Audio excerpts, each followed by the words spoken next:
So this kid is named Gislin, the eldest son of the Perdium family. Some nobles who were basically broke, the maids, and everyone in the house are super scared of him. And, honestly, with good reason. He's known as this cursed guy with a horrible, despicable personality. One day, the rejection from everyone got so bad that Gislin left the family before he could get kicked out, became a mercenary, and over the years, he built a crazy reputation. He became so powerful that he was known as one of the 7 greats of the continent. As an adult, Gislin realized he used to be trash, and that his family was right. So he went back to his kingdom to ask for forgiveness. But guess what he found there? His whole family and kingdom had been destroyed by a betrayal a long time later. After a huge war between kingdoms finally ended, Gislin was defeated in a massive battle. The noble swordsman Eden told Gislin the war was over. When asked for his last words, he simply said he regretted never getting his revenge.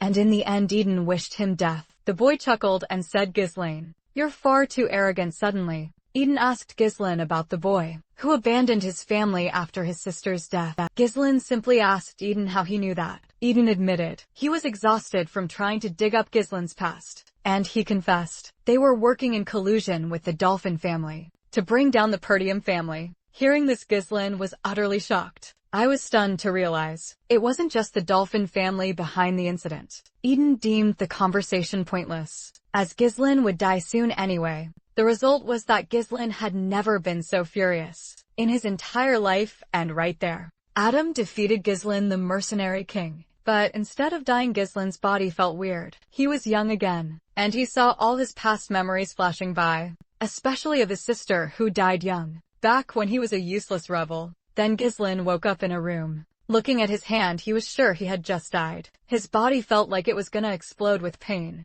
So he actually thought it would have been better to stay dead. Just then the door swung open and someone walked in. The maid was overjoyed to see that he had regained consciousness. When Gislin saw Belinda, he froze in shock. She told him she had been worried sick, and that he should have left the orcs to the soldiers. But he cut her off by rushing over and hugging her tightly. Surprised, she asked if she had done something wrong. Belinda was Gislin's personal tutor, and the only one who put up with his antics until the very end. But after his family's fall, she vanished and he never saw her again. She couldn't understand why he was so happy to see her, since they saw each other every day. Gislin felt he had to tell her the truth. He seriously warned her that a disaster would soon strike the mansion, leaving her stunned, but he also wanted to tell her the most important thing is, Lane told her he had returned to life after dying, and Belinda agreed that he had taken a heavy blow from the orcs. She then asked if he knew the disaster would fall on him,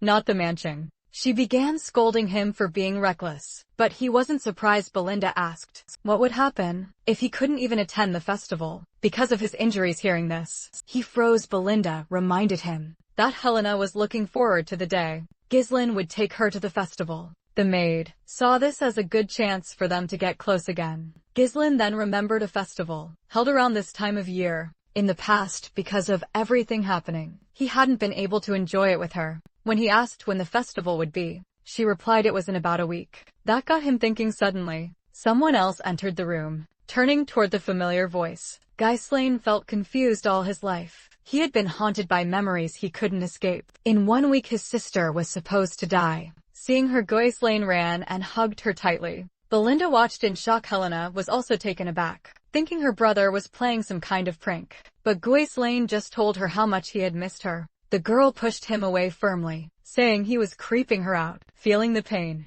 Gislin wondered if she had always been this strong. Sighing, Helena said this wouldn't change what had happened between them. Gislin didn't get what she meant at first. It turned out he had said some pretty nasty things to her recently, and Helena was still hurting from it. Gislin was surprised they hadn't been close in the past. Realizing he was in the wrong, he apologized, stunned. The girls thought his behavior was just a result of the clash with the orcs, but Gislin insisted he was the one who defeated them, not the other way around. His shouting was cut short by a sharp pain shooting through his body. Watching him, Helena remarked that was probably why he had been dragged back to the mansion unconscious. The girls then shared a hearty laugh. For a moment Gislin just watched them quietly. Then he smiled because the people in front of him were exactly as he remembered. In the past he had refused to go to the festival using a failed trip as an excuse. That was the last time he saw his sister. Later, she was tragically lost along with her bodyguards. Ghislain blamed himself for not being there with her. Suddenly, there was a knock at the door.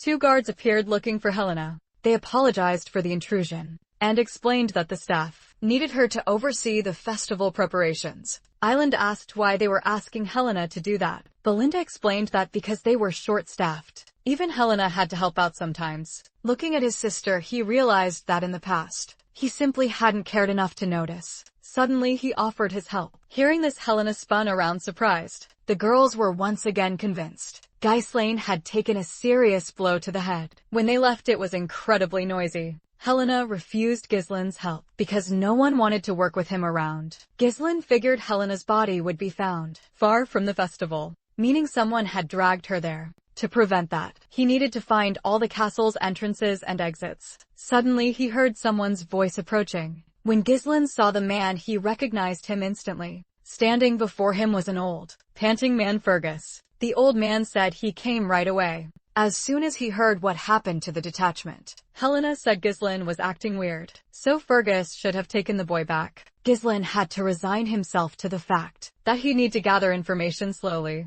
Afterward, he asked the old man to take him to an abandoned training ground. When asked why, the young man calmly replied he was going to train. Fergus was surprised to hear that. When he took the boy to the right spot, Ghislain was stunned. Turns out, the place was even better than he'd imagined. It was a perfect spot for his training, one he hadn't found in all his years as a mercenary. The old man said they'd been monitoring the preparations for the place, because Fergus was sure Ghislain's difficulties would resolve themselves with time. Suddenly, Ghislain realized Fergus had been just like this in his past life. Thinking about it, the young man grew depressed. He replied that he wanted to live a long life, and that death wasn't for him, which made Fergus feel as if the boy had already experienced death. Ghislain sarcastically shot back that he had indeed died and been reborn. When Fergus thought it was a joke, Ghislain bid him farewell. Ghislain reflected on how he'd always been hostile to those around him, but in reality he was simply blind. But now he knew he had 1 week before everything started to fall apart. They discovered that one of the neighboring feudal lords was behind Helena's death, and because of that, Perdium got embroiled in a war. At last, Ghislain knew Helena's death was the starting point for everything. That's why he decided to start fixing it. He decided to start by taking care of his own body, even without much time. But even so, Ghislain intended to open the path of mana. Mana was a supernatural force that allowed people to push past their limits. Releasing and accumulating mana was considered a tough task, but Ghislain could do it even in the thick of battle. All he needed to do was feel the mana particles and gather them in one place. For a man who had fought in tens of thousands of battles, creating a mana core was easy. But that wasn't the only thing that allowed Ghislain to become one of the strongest. It was also thanks to the method he read about in the book he found, and because of that, the guy managed to create multiple mana cores, and all 3 were interconnected. This could have helped him regain lost strength, but Ghislain's body couldn't handle the strain. In his past life he could create 5 cores, but right now he could only manage 3. This method allowed for rapid strength development, but in return it demanded a huge amount of mana.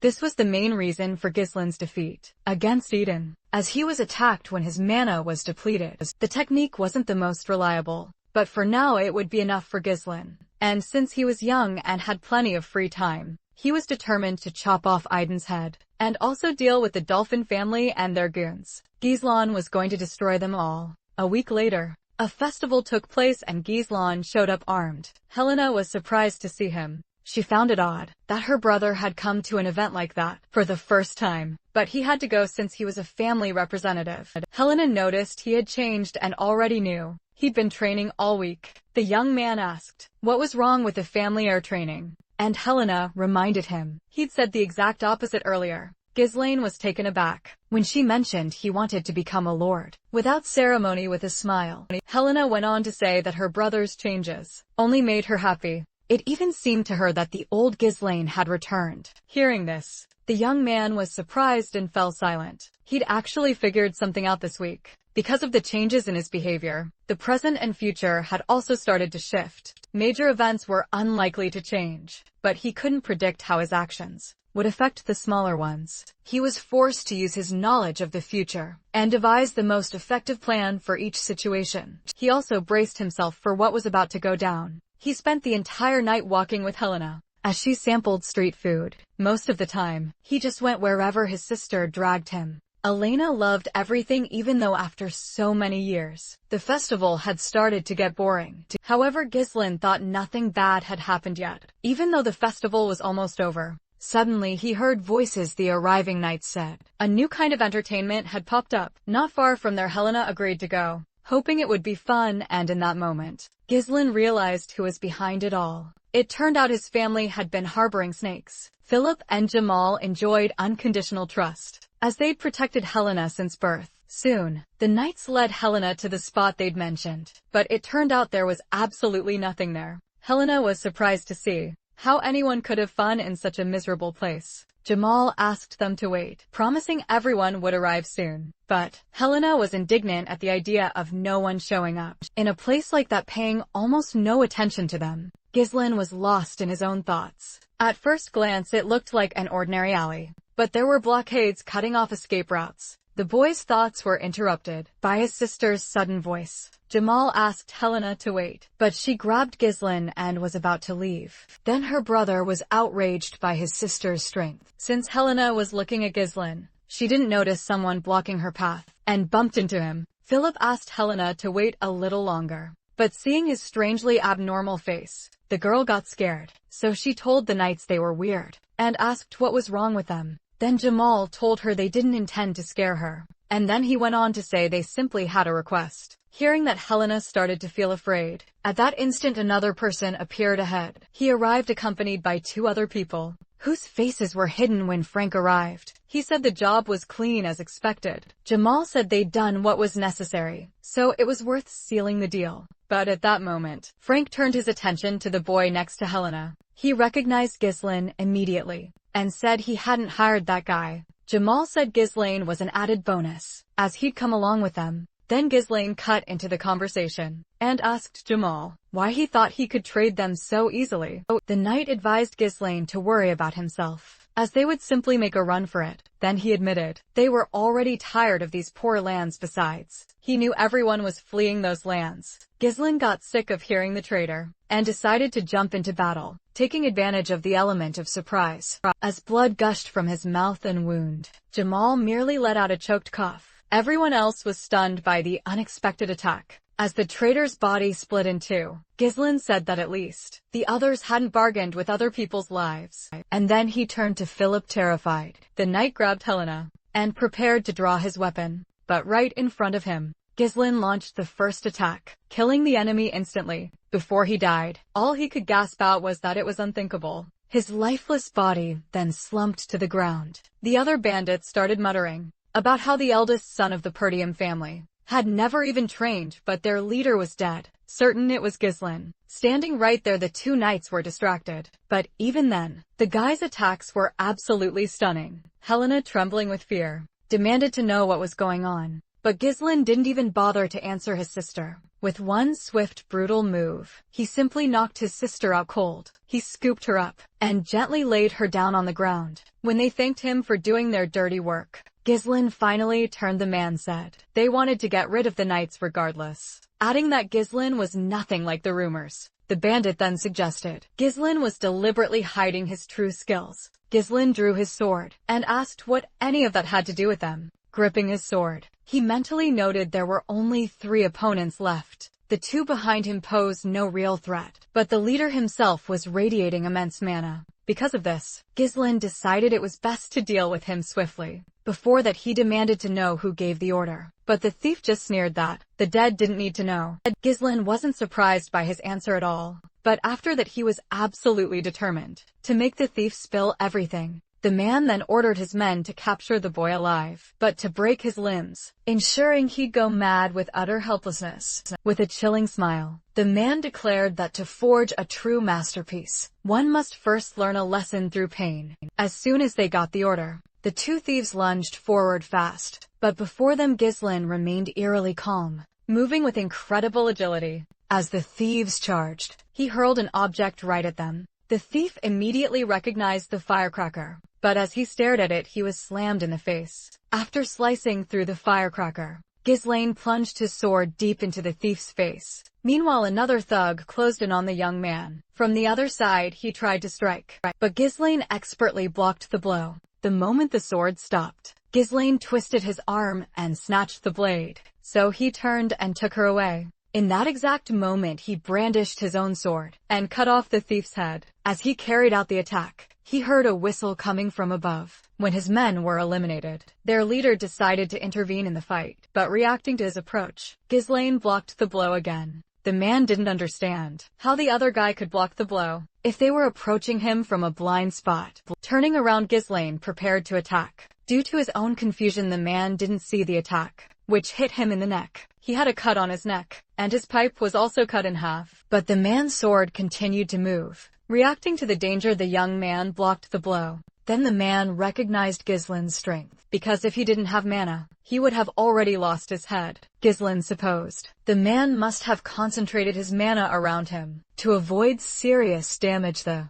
thief had no idea where the kid had gotten such skills at such a young age, but he promised him that Ghislaine would die there. In that instant, mana began to glow around the man as he attacked. He said that with Ghislaine's scarce mana reserves, he wouldn't be able to win. And with excitement in his eyes, he anticipated how he would kill the guy. But as soon as he said that, a smile lit up Ghislaine's face. Upon realizing this, the man was surprised. In that instant, the young man dodged and deflected the enemy's sword, and taking advantage of the enemy's confusion, he delivered a kick after receiving the blow. The thief jumped back several meters. Despite all that, he just remembered that with his mana reserves, Ghislaine wouldn't win. However, as soon as he finished speaking, blood gushed from his throat. Due to the intense pain, the man fell to his knees and began to cough. The boy's blow wasn't strong, but the man presumed Ghislaine had broken his enchantment. As he approached the man, Ghislaine said he had never imagined there was a conspiracy behind his sister's death, and now he was furious to find out who was behind it. Ghislaine was ready to kill the man right then and there. Feeling an unexpected surge of mana,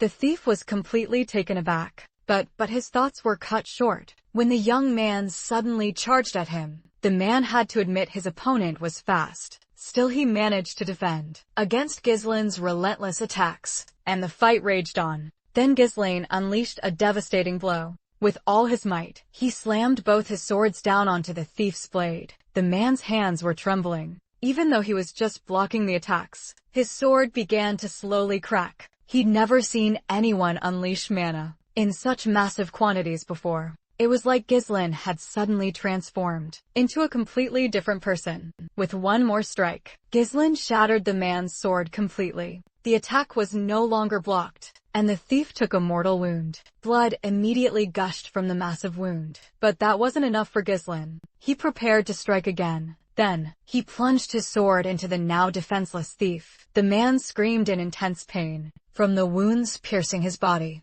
but Ghislaine just pressed his hand against the thief's throat and shoved him back. Then, he calmly invited the man to continue their conversation. Without even flinching, Ghislaine demanded to know who had ordered this attack, but the thief refused to give up so easily and pulled out a hidden knife. His real target, it turned out, was Ghislaine, not the defenseless sleeping Helena. He decided he'd at least take Ghislaine down with him, but just as he tried to throw the dagger, his hand froze, trapping the man with a spell. Ghislaine offered him a deal. Ghislaine promised to sheath his sword if the man stopped doing stupid things and just answered his questions. The thief immediately realized the threads were made of mana, but he had no idea when Ghislaine had conjured them. Turns out, Ghislaine had been preparing the spell all along. Clutching his sword, the thief taunted Ghislaine, saying a warrior like him could surely heal his wounds. But the young man knew that everything would end if his mana core was destroyed. Hearing that, the thief instantly tensed up.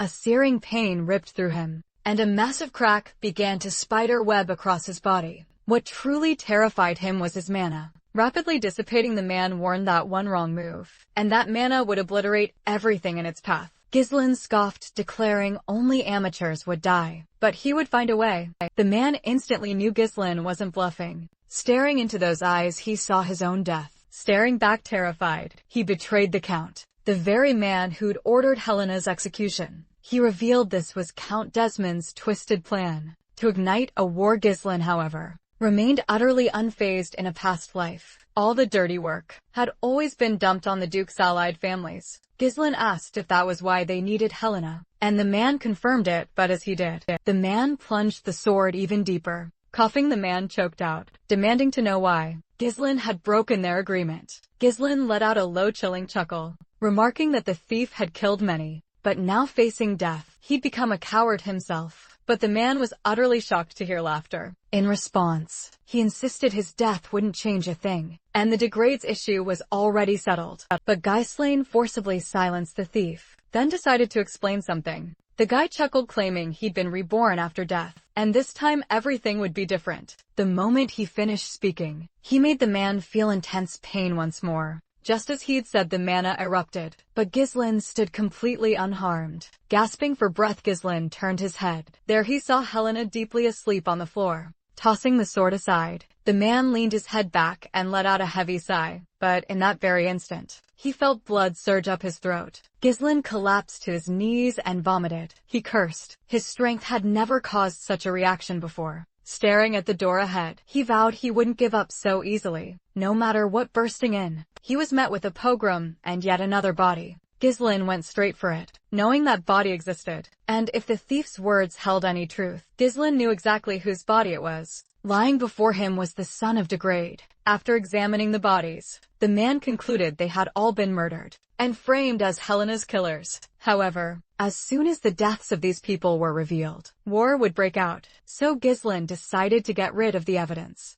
After setting the building ablaze, Ghislaine grabbed his sister and left. However, as they were leaving, someone was watching them, and immediately that man decided to report everything. Soon enough, everyone realized the mission had failed. The thieves were showered with insults. The spy tried to justify himself. He explained that Ghislaine himself had prevented Helena from being killed. Hearing that name, everyone thought of the guy as a useless idiot. Suddenly, someone said everyone knows what Ghislaine is like, so that argument held no water. The spy objected, saying the guy was nothing like what they said about him. The rumors were completely different from reality. But the spy suspected there was someone else in the boy's body. He immediately changed the subject, talking about Degradov, and said it wouldn't be hard to start a territorial war now. The spy begged for another chance, but everyone considered him helpless and decided to get rid of him. Suddenly, an imposing voice interrupted everyone. The man asked what kind of chance the thief needed. Then he promised he'd get rid of Ghislaine. He said he'd personally fight the guy,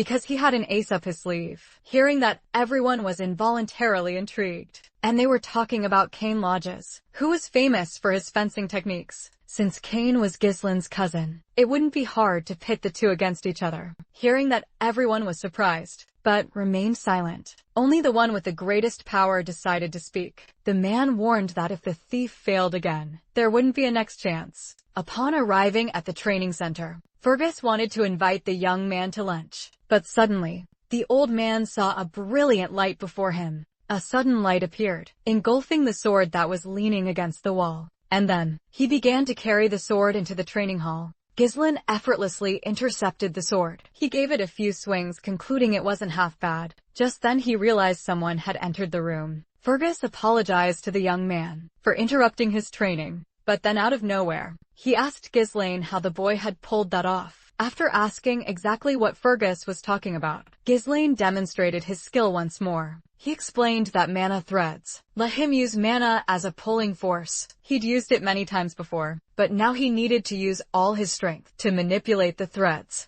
But if Ghislaine used just one thread and conserved mana, he could achieve the same level. Fergus admitted he thought he knew a lot about mana training, but he'd never seen anything like that. He mused on how Ghislaine hadn't used mana recently, yet now found such incredible uses for it. But then he remembered he had something important to tell Ghislaine. Fergus bowed deeply and thanked the young man for saving Helena, but Ghislaine brushed it off, saying he just did what he had to do. Helena admitted that no one believed her when she said Ghislaine had saved her, so she asked her brother to tell everyone, but he flat out refused. Melinda was furious about what the two knights had done, but she'd found them strange from the start anyway. Ghislaine knew Helena was keeping a lot of things under wraps, but he was satisfied that he had at least postponed the war for a while. Gislin couldn't stop them alone. He needed an army just then. A maid entered the room bringing food. Meanwhile, Gislin mused that to get an army, he'd need more power, but his thoughts were cut short when a piece of bread was placed right in front of him.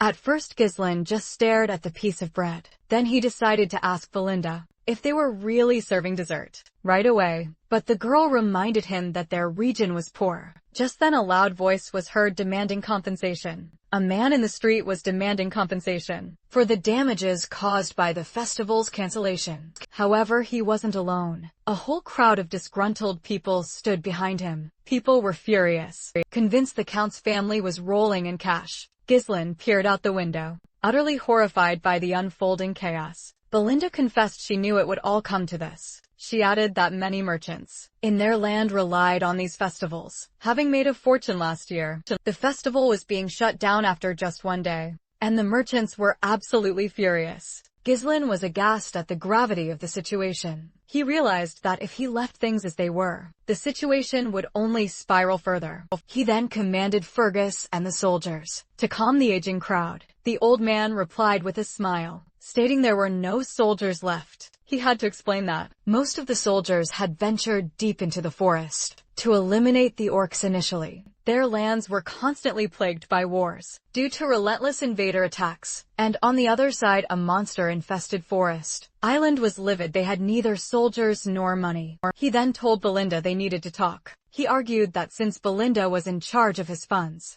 she should have used them to appease the merchants. But the girl simply stated the money wasn't there. With a smirk, she reminded him that the Count had forbidden Ghislaine from giving out money, as he'd spent it recklessly before. After a moment of stunned reflection, Ghislaine realized this meant he was utterly broke. He then tried to borrow some from Belinda, but she had no money either. After a meager dinner, Ghislaine sat in his room, pondering how they truly had nothing left to lose. At this rate, even with his knowledge of the future, he was utterly helpless as he pondered. Someone rushed towards him. A knight burst into the room, letting out a piercing scream. Gislin dropped from the window ledge, demanding to know what was happening. Ricardo blurted out they had a problem. Kane wanted to see Gislin. At the mention of that name, Gislin's eyes widened slightly. Until Gislin's arrival, their guards had barely been managing the situation. Scoven bore the brunt of all the rage. In the brutal assault, Kane's hands were completely stained with the man's blood, but ignoring it completely, he continued to mercilessly beat the knight. The force of the blow was so powerful,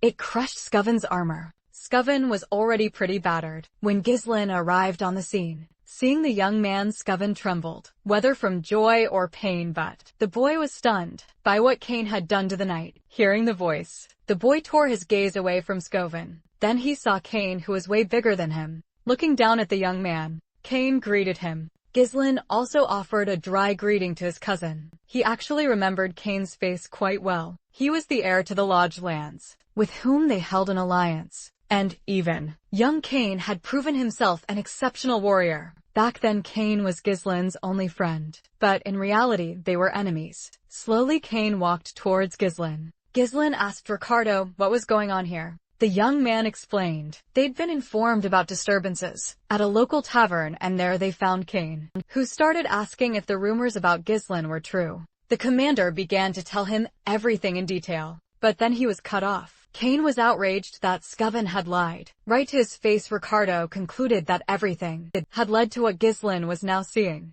Kane said it was better to tell the truth and not lie about how Gislin managed to kill the orcs. That's why Kane decided to teach the commander a lesson. However, he blamed Gislin for what happened, since Gislin himself was spreading the rumors. Gislin didn't respond after all. He remembered Kane always treated him like Gislin was his henchman. When he caused trouble, no one could say a word to him, because Gislin obeyed him. No one dared to disrespect Kane, especially Gislin, who had suffered from feelings of inferiority in the past, and Kane's audacious character had been seen as fitting for an heir. Gislin let out a small chuckle, remembering he'd been even more criticized for it. The whole time Kane was watching the guy, he snickered, remembering how Gislin used to scream, even at the slightest provocation. He was surprised when he was ordered to kill Ghislaine. In exchange, they promised his family would be well supported. Kane pointed out that Ghislaine was also an heir, so he couldn't just be eliminated that easily. They advised him to propose a duel. and blame it all on an accident. The man told Kane it would be a golden opportunity Kane hadn't expected, to be ordered to kill his own cousin. But without hesitation, he decided to get right to it. Kane figured they wanted to get rid of Ghislain because they'd noticed changes in him. He snickered at the thought. Then he asked Ghislain what the heck he was doing now. Kane declared that since he'd arrived, it was high time Ghislain brought him what was due. Since they'd interrupted the festival, Kane suggested they liven things up. After all, he was sure they were both on the same page when it came to having fun. Ghislain was lost in thought for a moment. He didn't immediately grasp what the guy was saying, and asked if Kane meant that. He remembered Kane always demanded drinks and women whenever he showed up before. Ghislain had always agreed, because he didn't want to get beaten. But now he wasn't about to spend his money. He suddenly recalled Belinda's words, and then a thought struck him. Leaving him stunned, Ghislain realized the source of income had been right there all along, and by that he meant Kane. The young man's thoughts were cut short by a sharp voice. Kane demanded everything be brought over, since Ghislain had already heard about it. Ghislain agreed, but with one condition. First, he wanted Kane to pay his bills. Confused, Kane asked what bills he was even talking about. With a smirk, Ghislain said that with interest, Kane would have to cough up 1,000 gold pieces. Kane retorted saying, Ghislain should have thought he was dealing with a friend. But Ghislain shot back that he was simply wiping his feet on him. Ghislain demanded the money be given to the boy, until they forcibly ripped it from him. At that moment, the situation got super tense. Ricardo couldn't understand why Ghislain was acting like that. Right in front of him, standing up, Kane declared Ghislain was mistaken if he thought he could be so insolent. And he added that Ghislain hadn't gotten stronger by just spreading rumors about his victories. He squeezed his hand and said everyone considered Ghislain useless because he only spouted nonsense. So Kane decided to jump into the fray. But Ghislain remained calm right in front of him. He easily dodged the punch. Kane immediately threw another punch, but only hit air when Kane left himself open. Ghislain managed to land a hit on his side. The blow was pretty strong and left Kane stunned. Then Ghislain attacked again, but Kane had already managed to block the kick. Seeing this, Ghislain was a bit surprised. Suddenly the man collapsed to the ground, screaming loudly in pain. A thief rushed over to him and asked what had happened. Ghislain told him to stop complaining, because he saw Kane had blocked the blow. The man told Ghislain to back off, and was outraged by what the guy had done. Then everyone started wondering what was causing the commotion, and Ghislain caught on. Suddenly he realized what Kane was up to. Kane whispered to him, asking if he'd played his part well. The man agreed they had done a good job, simulating what Ghislain had started. Then Kane started pulling something out. He was motivated by the fact that completing the request would guarantee him support. Plus, it was a great chance for him to get rid of the poor Perdium, and pulled a glove from his pocket, wanting to challenge the guy to a duel. But before he could finish, a glove also flew right into his face. Ghislain was the first to challenge Kane to a duel. Hearing this, Kane was stunned. Ghislain said Kane dared to attack and humiliate him in public, and also beat people up. He asked if Kane would deny it. There was a moment of silence. Kane knew Ghislain was stupid, but he didn't expect the guy to dig his own grave. Drawing his sword, he warned Ghislain not to regret it. But the guy remained calm in front of Kane. Then Ghislain turned to Ricardo. Suddenly, Ricardo was asked to bring all the merchants over, and he told him to say that their money would be found soon. The sudden cancellation of the festival put everyone in a bad mood, but spirits were still high because people couldn't spend their money. Ghislain decided that a good spectacle would help people unwind, and just like that, everything was set. The duel between them began in front of many spectators. Naturally, people wanted to place bets. Kane was outraged that Ghislain had turned the duel into a cheap show, and then he warned that his sword wouldn't stop. Even if Ghislain started begging for mercy, the guy just stayed silent in response. What he said was obvious, as that was Kane's real goal. Ghislain suggested they get started, seeing as there was a huge crowd. But suddenly someone interrupted them. The man objected, claiming the bet was unfair. The audience was surprised to hear this. The bookie agreed that no one had placed a bet on Ghislain, for obvious reasons. Ghislain himself wasn't surprised by this. People started demanding that at least someone bet on Ghislain. Kane chuckled, saying Ghislain wasn't worth anything, not even at the market, so they decided to bet on how long he'd last against Kane. But suddenly another bet popped up. The defeated Scoven bet on Ghislain. The guy smirked when he saw him. and then another bag appeared on the table behind him. This time Helena and Belinda showed up, but seeing his sister and the maid, Ghislain was shocked. The onlookers were also stunned. When they noticed Helena, they told Helena that would be enough, and Belinda warned her, trying to dissuade her. The thief looked displeased as he walked past. Cain was annoyed at having to wait. When they could finally start the duel, Ghislain said he was older, so it would be wrong for him to go first. That said, he prepared his sword, and brandishing it he prepared for battle. And then he told Cain he could attack. Looking at Ghislain, Cain frowned slightly. Then he said, Ghislain was a bit late to start acting like an elder. In an instant he was on Ghislain, but the guy managed to block his cousin's blow. Cain said the guy had stooped too low to try and save his own skin. Cain's blow made Ghislain lose his balance. He tried to attack quickly, but the guy dodged his blows. When Ghislain ducked, Cain tried to kick him, but he dodged and his leg kicked through the air. The observers then believed that Ghislain wouldn't be able to withstand even a single blow. Hearing the support, Cain chuckled, but observing Cain, Ghislain raised an eyebrow thoughtfully. Belinda was terrified and thought the duel needed to be stopped. The thief was glad Ghislain was doomed. Cain, after all, had an insane strength advantage, and once Ghislain ran out of breath, Cain would deliver the final blow. This was precisely the scenario that had led Cain to victory. In all his battles, in the heat of battle, Cain realized Ghislain's skills had improved after all. So he spun his sword and grabbed it by the blade. As he struck, Ghislain blocked the attack. But then Cain suddenly yanked the sword towards him. Ghislain, still holding the sword, was pulled forward with it. Then with all his might, Cain hurled Ghislain into the air. At this sight, the audience gasped in suspense, and Ricardo worried for the young man. Meanwhile, the thief was practically gleeful at Ghislain's apparent demise. Once airborne, Ghislain began to plummet rapidly towards the ground. Yet, Ghislain remained eerily calm about the whole situation. As he landed, he declared he'd been lenient with Cain, but that Cain had now crossed the line. With a single swift move, Ghislain closed the distance to his opponent. As he launched his attack, Cain had no time to block it. What's more, he didn't even have time to track Ghislain's movements. Even the bandit was stunned to see Ghislain regain his balance, channeling his mana into his legs. After the attack, the man exhaled heavily. He stated that Cain was terrible with weapons, and simply intimidated his opponents with brute force. That's why Ghislain wanted to open his eyes. Hearing this, Cain absolutely flew into a rage, not understanding what such a small thing could do to him. He swung his club again. Ghislain spun his body and delivered a powerful kick to Cain. Then he propelled himself off Cain's hand. Launching into the air, he spun midair, attempting to wound Cain before landing. Enraged, Cain felt an urge to stab the man with his sword, but Ghislain reacted instantly. Dodging the blade next, he stomped his foot down on it, effectively restricting Cain's movements. And with his other hand still gripping his sword, he delivered a devastating blow. His attack landed on Cain's unprotected neck. For an instant, Ghislain calmly stared at his opponent, and then blood started gushing from Cain's many wounds. The crowd immediately erupted, completely caught off guard by how the fight was unfolding.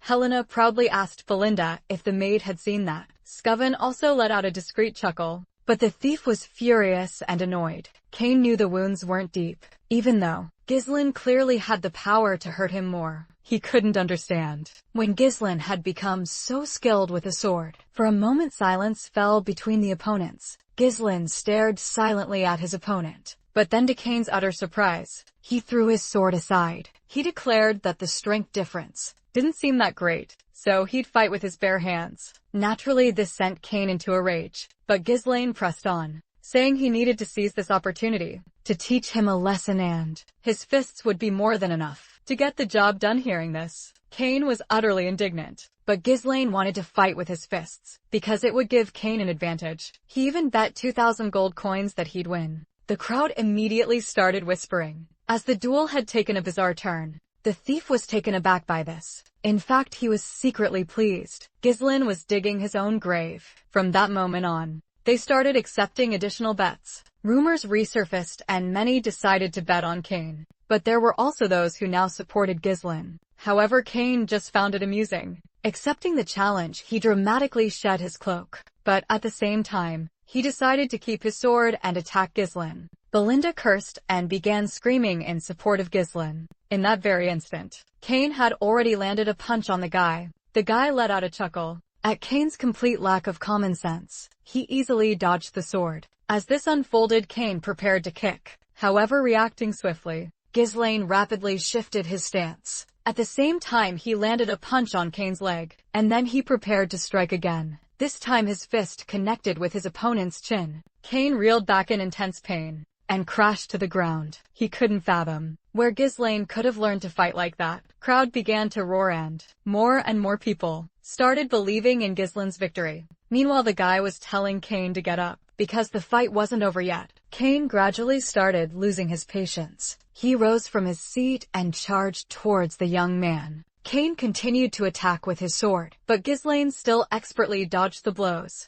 In the heat of battle, he couldn't understand why. Until recently, Ghislaine hadn't even dared to look at him. But now, on the contrary, Ghislaine was proving to be stronger. Twisting Kane's arm, Ghislaine delivered a knee strike to his side. Kane was already severely wounded, but he still believed he needed to kill Ghislaine for the sake of his family's future. However, he could do nothing against Ghislaine, and simply took his blows. After some time, he was battered and trembling in pain. Then Ghislaine approached him and grabbed him by the hair. Out of nowhere, the guy said he felt sorry for Kane's dad. Ghislaine recalled how, thanks to their friendship, Kane's father had helped Ghislaine's family back when the Perdiums were in deep trouble. But Ghislaine pointed out that Kane didn't share those ideals. Hearing this, Kane froze in shock. Suddenly he remembered how just a few years prior, everyone had tried to talk Kane's father out of helping the Perdiums, and it hadn't even been a week since he'd wanted to help that family. Yet again, Kane didn't get it, and he got furious when he asked his father not to go.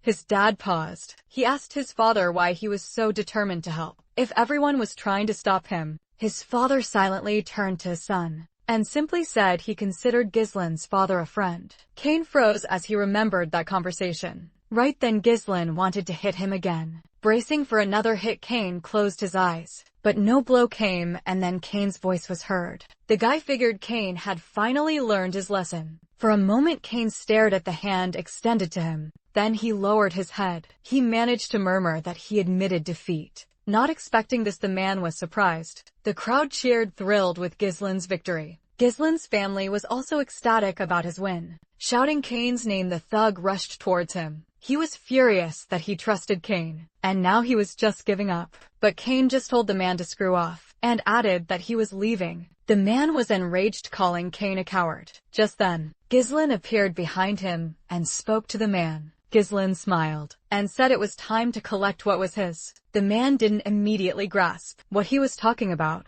Then Ghislaine announced loudly that the man had offered to pay for everyone's meat and drinks. Hearing this, the man became even more indignant. He indignantly declared that he hadn't given his consent, so Ghislaine should take back what he said. But Ghislaine simply placed a hand on his shoulder. Ghislaine said this was the price of defeat, and it wouldn't even count towards the bet. Ghislaine reminded him that they still had to leave 2,000 gold coins on top, and immediately after, he suddenly hinted at what would happen to the man if he dared to try and escape. Seeing the formidable Ghislaine, the man was terrified. Once he agreed to pay, Ghislaine left him and walked away. The next day, Ghislaine had the money. He figured with that, he could hire a small detachment of mercenaries. But since it would take too long to earn enough money, that plan didn't work out for the guy. Suddenly, Belinda and Helena appeared in the room. Ghislaine looked at them and asked what was up. Helena sarcastically asked what Ghislaine planned to spend it on. And when her brother asked if she needed anything, Helena replied that she was just asking. Suddenly, Belinda chimed in, saying it was obvious where Ghislaine would spend it. She went on saying Lady Amelia's birthday was coming up, and Ghislaine probably wanted to buy her an expensive gift. While the girls chattered on about it, Ghislaine himself remained silent. In fact, he was surprised he even had a fiancé.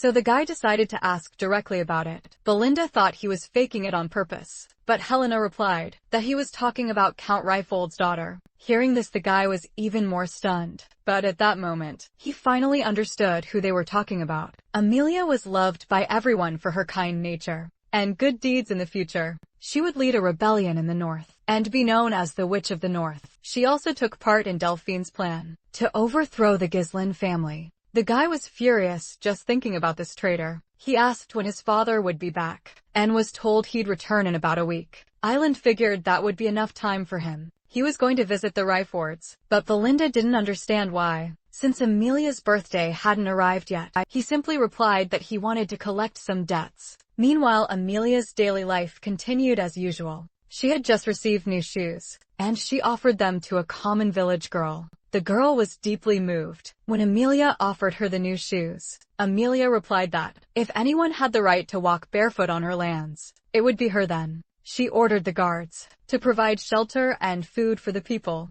As the guards began to carry out the order, a noise was heard stepping out. Amelia was met with a chorus of thanks. Back home her legs were tended to, and Bernard showered her with praise. For a job well done, the girl then blurted out that her father always demanded absolute obedience. But she knew most people followed those who offered shelter and bread. Bernard replied that since she'd won so many hearts, he'd definitely give her the push needed to swing the inheritance. Dispute in her favor. The girl stared at him silent. Then she delivered a swift kick to his face. She demanded to know about that duel against the Northern Sword Master. Bernard apologized, explaining that if he'd won, he could have lured the man to their side. He then kissed her foot, vowing his sword would always serve her. But she simply asked if this was how she'd raised him. He gripped his chin hard and told Bernard not to be a weakling. He also reported that the Merchant Guild had bought all the materials for the checkpoint's construction. They'd even bought off all the soldiers and knights who'd abandoned the Perdium lands. Amelia praised him, telling him to keep up the facade of a regular merchant guild. Suddenly their conversation was cut short by a servant. The servant announced a message from the gatekeepers. Gislan had arrived for a visit. Amelia, displeased, demanded to know what that limping fellow was doing here. The servant hesitated, unsure how to answer the girl. Everyone was then surprised to hear Gislan wanted to discuss something related to the Merchant Guild. Soon after, Amelia found Gislan in the living room. Sitting opposite her, Gislan greeted her, but she didn't respond and her cat hissed. The girl, displeased, declared it rude to enter unannounced. The young man replied he'd already decided to give her a gift, showing a flower. He said he'd bought it from the guild storefront. He then declared he'd now decided to always buy from her guild. Amelia remained silent, a slight frown on her face. She then shut up, declaring she didn't quite grasp his meaning. Displeased, she stated Gislan's gift was accepted, so he could leave, but Gislan,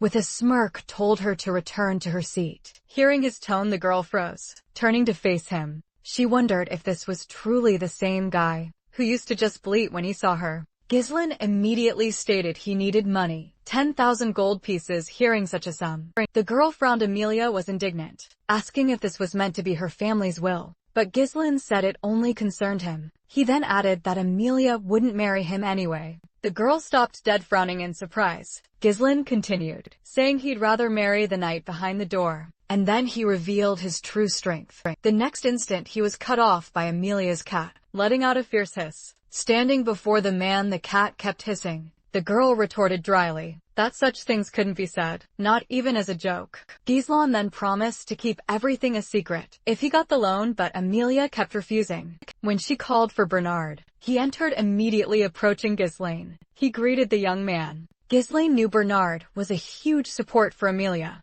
and he knew that even now, the man possessed strength comparable to a sword master's. Gislan declared that if he died there, a land war would erupt. Amelia retorted that they'd make it look like the meddling intruder was killed by a bodyguard for invading the bride's quarters. She told Bernard to get rid of the guy. Ready to obey, Bernard drew his sword. Even though Amelia had gone too far, Gislan wasn't surprised. Instead, he decided to get serious too. Preparing for the fight, Gislan also drew his sword. As Bernard watched the young man, an ironic smile played on his lips. Gislan was also watching Bernard, but suddenly noticed something. There was a sudden movement behind him. It turned out they decided to attack him from a blind spot, but the enemy's sword sliced through the back of the chair. The man kept advancing. Gislan executed a somersault. At the perfect moment, he stretched out his legs, striking the man. A loud crash followed as the window shattered, hitting the man in his chair. Seeing this, Amelia and Bernard were stunned. Gislan was outraged that they'd sent an assassin to kill him, declaring their hospitality abysmal. He braced for a fight.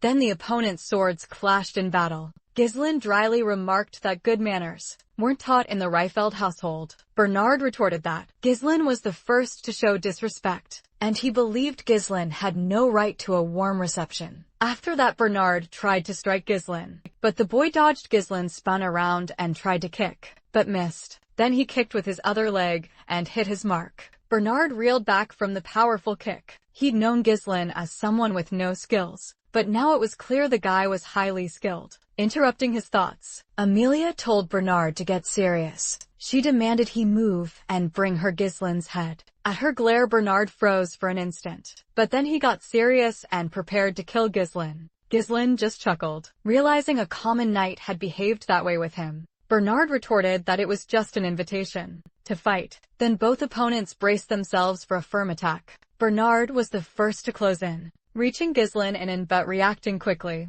Ghislain pulled back slightly and dodged. However, Bernard's attack left a small cut on the boy's cheek. Bernard proved to be quite fast. Then they began fighting in earnest, constantly dodging and striking each other. Watching them, Amelia couldn't understand how Ghislain could fight Bernard on equal footing. But suddenly she frowned. Meanwhile, the battle only intensified. Ghislain blocked the sword that was dangerously close to his face. He then stepped forward and tried to strike Bernard. Luckily, Bernard managed to avoid the blow, and then he decided to pin the guy's sword. As he did so, he tried to pierce Ghislain with his blade, but Ghislain just asked why Bernard was doing that again. With that, Ghislain leaped into the air. But as he did, he realized something had changed. A massive amount of mana began to emanate from Bernard. Bernard replied that those techniques hadn't worked on him the 2 times they'd been used. Then he managed to repel Ghislain's attack and knocked the boy to the ground. The blow was powerful and Ghislain grimaced in pain.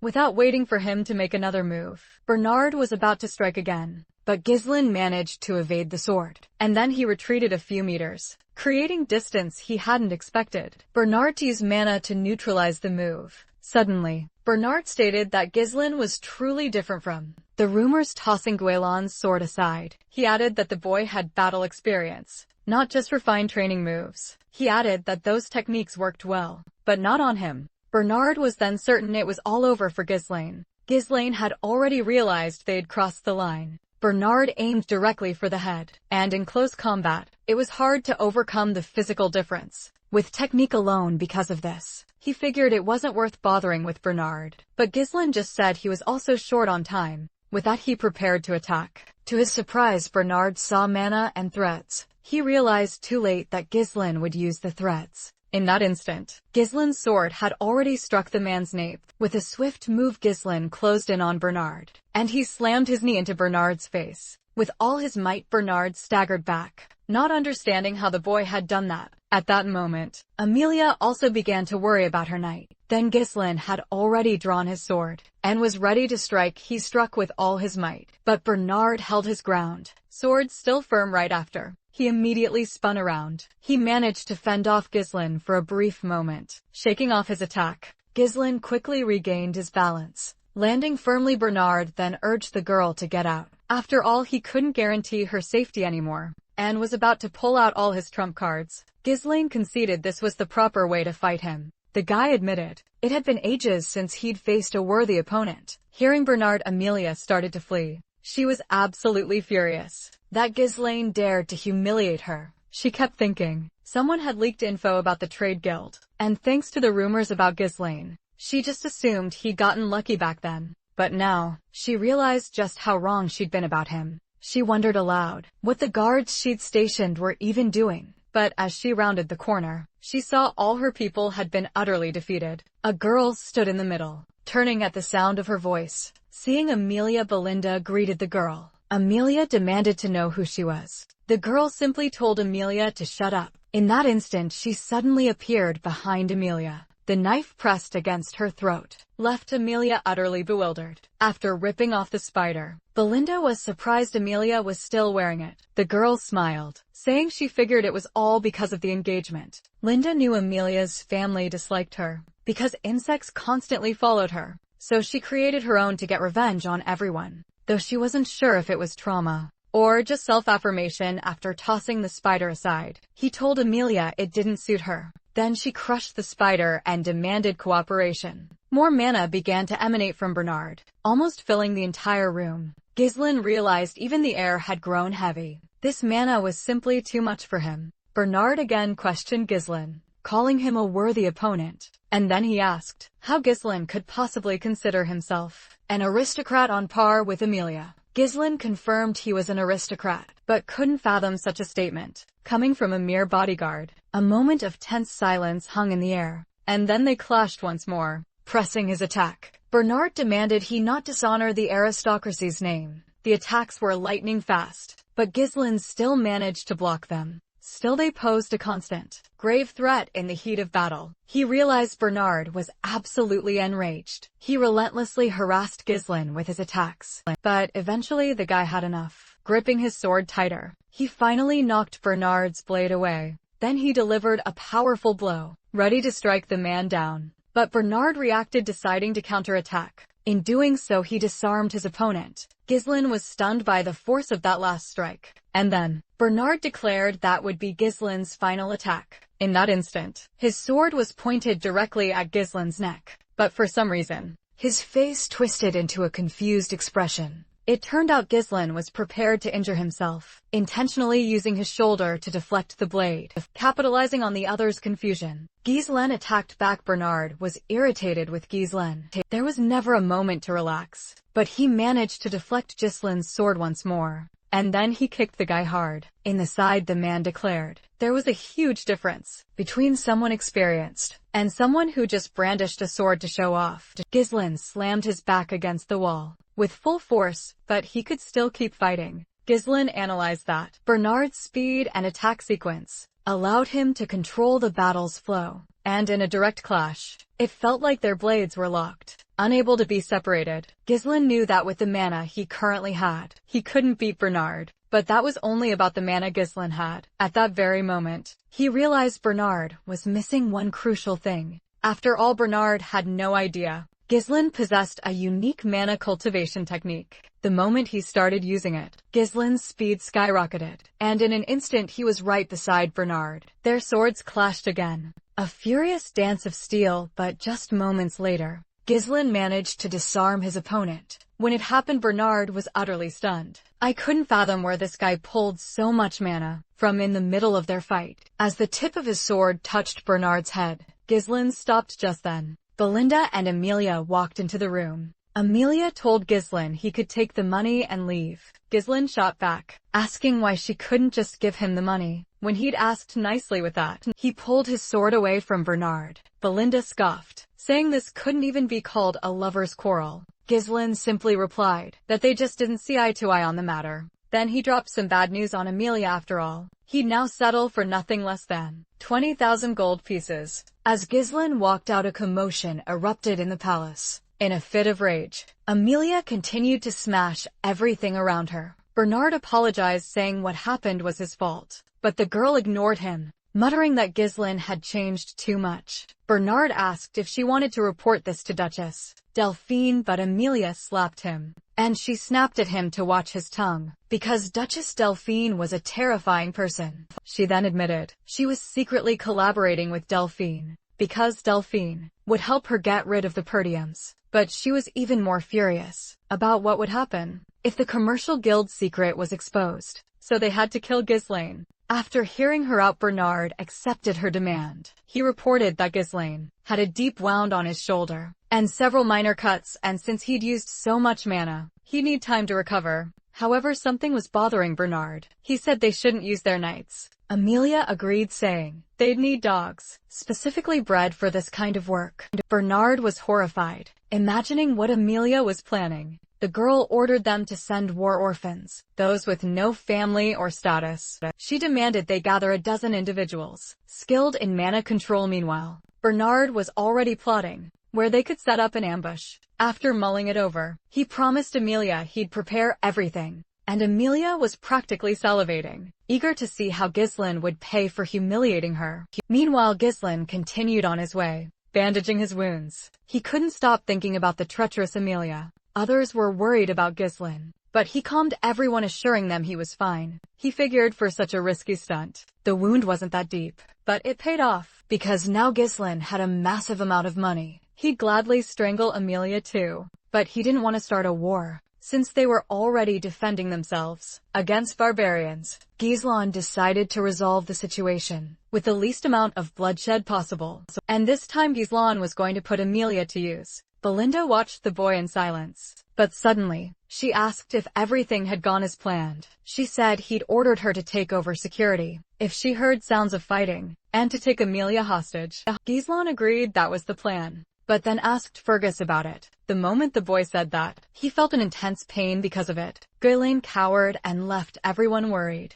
Now Ghislaine understood the consequences of activating the third core, and that over time it could cause serious issues. He was thinking of finding a safe way to increase his mana, when suddenly Belinda grabbed his hand. The girl decided to check the boy's pulse, and then she said his mana flow was severely disrupted. Then a strange light began to emanate from her hands. Observing the process, Ghislaine began to figure out what was happening. But then he again felt intense pain and nausea. But instead of the usual blood, he expelled strange air. Ghislaine realized that the stagnation in his mana channels had dissipated and that such a cure was possible with deep mana compression. Belinda had been brought by Ghislaine's mother, so he'd figured the maid was no ordinary maid, but in reality he didn't know exactly who she was. Ghislaine understood that the more powerful allies he had, the better. Belinda suddenly said she believed in Ghislaine and would always be ready to help. Then she asked why Ghislaine needed so much money.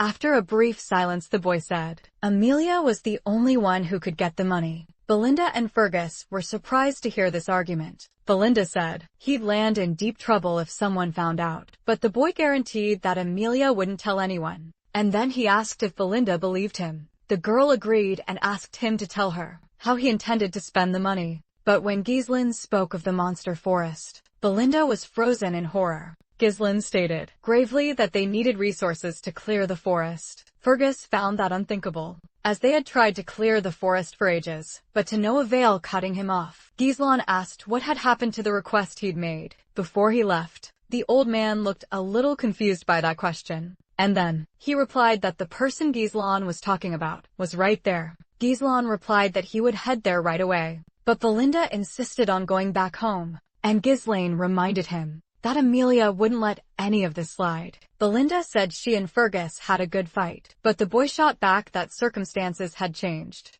and now Ghislaine wanted to track down a responsible commander. That's why they had ventured into the desolate wilderness. Place looked deserted and no one answered the door, but they were definitely in the right place. Suddenly the door opened and a man appeared. Covered in a thick beard, he asked who was there. Upon seeing him, everyone but Ghislaine was stunned. Belinda said the man looked like a wreck, and definitely not a responsible commander. However, Ghislaine replied that he was the very man, standing right in front of them. As he slammed the door shut, the man told them to leave and not waste his time. Then Ghislaine called Jillian by name, and that made the mercenary captain freeze. The man slowly turned to face the young man, and he saw how extending his hand. Ghislaine said he'd missed Jillian. Everyone was shocked to hear about the mercenary squad. The Ratatosk mercenary group was so legendary that even after it disbanded, everyone still remembered them, and their leader was none other than Jillian, whom Ghislaine invited to join them. But in that very instant, an axe came flying through the air. It whizzed past Ghislaine, tearing his clothes. The sudden attack left everyone speechless. Jillian demanded in a harsh tone how that guy knew about him, and he wanted to know why Ghislaine had come here. Belinda told Ghislaine to back off, unsure if the man was in his right mind, but Ghislaine insisted. He knew how to help Jillian's daughter, so he was urged to speak calmly. Patients suffered from fever and coughed up blood. Those afflicted by the disease writhed in agony until death. This is why it earned the nickname. The endless punishment racked with intense pain. The girl screamed, her cries echoing through the room. As Jillian approached, she embraced her daughter. Ghislaine realized it wasn't too late. In the past, Ghislaine couldn't hire Jillian because she had committed suicide after her daughter's death, and judging by the state of the place, it was clear Jillian had spent all her money on the girl's treatment. The girl screamed that she wanted to die, unable to endure the agony. Ghislaine realized there was no time to lose, and decided to start the treatment. But suddenly someone stopped him dead. Belinda told Ghislaine to leave. He questioned how they could possibly help, when even the priests had failed. But Ghislaine broke free, declaring he was the only one who could help. Then he asked Belinda again if she believed him. Hearing the question again, the girl was confused. Island then handed her a note, asking her to buy everything listed on it. The girl was stunned by the note's contents. This disease was thought incurable, but a cure would be discovered in the future. Since the topic had been widely discussed, Gislan remembered the antidote's preparation in vivid detail. The only problem was the ingredients were expensive, but they had the funds, so Gislan began to concoct it. And when he finished, he handed the medicine to the man. Gislan simply stated that Rachel needed to drink it. Without hesitation, Jillian gave her daughter the antidote. At first nothing happened, but soon the spots on her skin started to vanish. They were getting fewer and fewer, and the girl's face took on a calm expression. When everyone saw this, they were shocked. They were amazed to see the marks truly starting to vanish. Jillian found it hard to believe. The medicine had actually worked. Gislan said everything seemed to be working. Jillian asked how this was possible, since even healers with great powers were helpless. Ghislaine replied that the power of saints wasn't limitless, and it depended on the patient's strength and will to live. Then the man's hands began to tremble. He asked if his daughter could now be cured. Ghislaine said she would be cured in 2 months. Hearing this, hope flared in Jillian's eyes, and then, shocked by what had happened, he collapsed to the floor. He begged Ghislaine to tell him what the guy wanted, because he probably hadn't come all this way for nothing. And since Jillian only had his body, he was willing to become, at the very least, a slave. Ghislaine replied that he only needed a true leader for the mercenaries. In that instant, Jillian looked into the young man's eyes, and he wondered what those eyes were truly searching for. The man silently ran his hand through his braided hair, and in his other hand, an axe with which he cut off a braid. When everyone looked at Jillian, they were stunned. They could barely believe their eyes. It was as if a completely different person had appeared before them. Turning around, Jillian headed to the other side of the room, and he asked if there was anyone else with Ghislaine, perhaps enemies. Ghislaine replied that everyone who came with him was inside the room. Then Jillian asked if Ghislaine had anyone who envied him, and the guy shot back that there'd be even more of them coming. Jillian snatched the spear and hurled it against the wall. The spear ripped a massive hole, flying straight into a tree. Then Jillian yanked the rope tied to the spear. With that, he dragged the spy right in, and as he grabbed him by the neck, the man let out a choked gasp. Jillian demanded to know who sent him. The man simply said it was impossible. Jillian then asked what to do with the man, but Ghislaine told him to keep quiet, since the kid had already figured out who sent the spy. Ghislaine admitted he didn't want to get his hands dirty today. However, the man stopped him. Jillian declared he'd handle it himself. With that, he squeezed the man's throat and ended him. When it was all over, he bowed to Ghislaine. Belinda noticed there was no hesitation in the man's movements, but she couldn't understand why Ghislaine needed such a fierce man. Meanwhile, Jillian swore his life now belonged to Ghislaine. Ghislaine replied he'd be counting on the commander. Before long, Ghislaine's envious rivals learned the reconnaissance squad had been wiped out, but one of them managed to calm everyone down. Realizing they'd made too much noise, the soldiers apologized to the captain. The captain went on saying it was unlikely Ghislaine had uncovered the spies by himself. Then he found out the guy had apparently hired Jillian. This news enraged the man, who then grabbed one of his soldiers. He angrily demanded if it was true. Trembling with fear, the man confirmed he'd seen it with his own eyes. The captain was pleased Jillian had finally shown up. Meanwhile, they were moving through the forest. Belinda complained the cart was cramped. She said Jillian wasn't into trading weapons, so a sword or an axe would be enough for him. Ghislaine told her to drop it, since they'd need a cart to transport Rachel anyway. He asked for patience, saying all this could come in handy.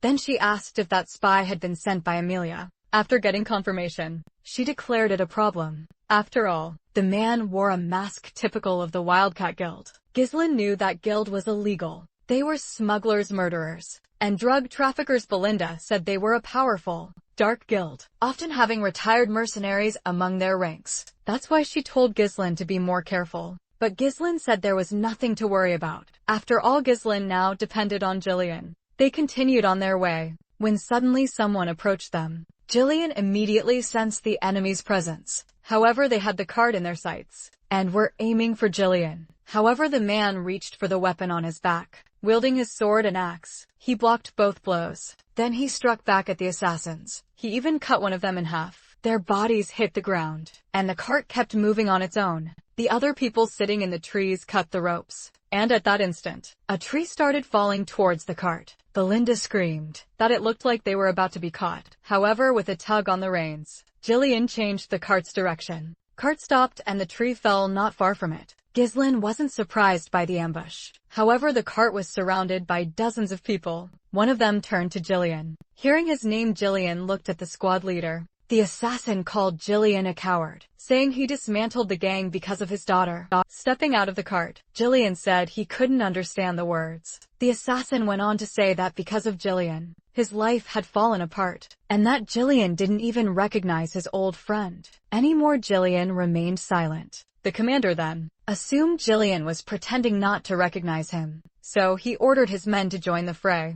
Ghislaine offered to help, but Jillian refused. As everyone attacked the man, a huge amount of mana began to emanate from him, and in an instant he wiped out all the enemies. Undeterred, the others kept advancing, blocking the weapon. Jillian used an axe to open up the assassin's body. He cut off the next man's hand and struck him in the neck with an axe. He also easily blocked the next assassin's attack, and with an axe swing he chopped off his own hand. The captain realized that Jillian's strength hadn't faded. Next, he ordered the detachment to split up and approach from two sides. In response, Jillian mounted his horse. As everyone watched in confusion, Jillian grabbed the weapon that was on the horse, and then, brandishing his axe, he charged forward to give the blow more force. He gripped the weapon with both hands, and he attacked several people at once. Then, one of the thieves said someone should scare the horse, but without giving them any chance, Jillian kept slaughtering them all. Seeing this, Belinda was even a little horrified at that moment. One of the assassins decided to attack the man from above, but reacting quickly, he covered himself with a shield.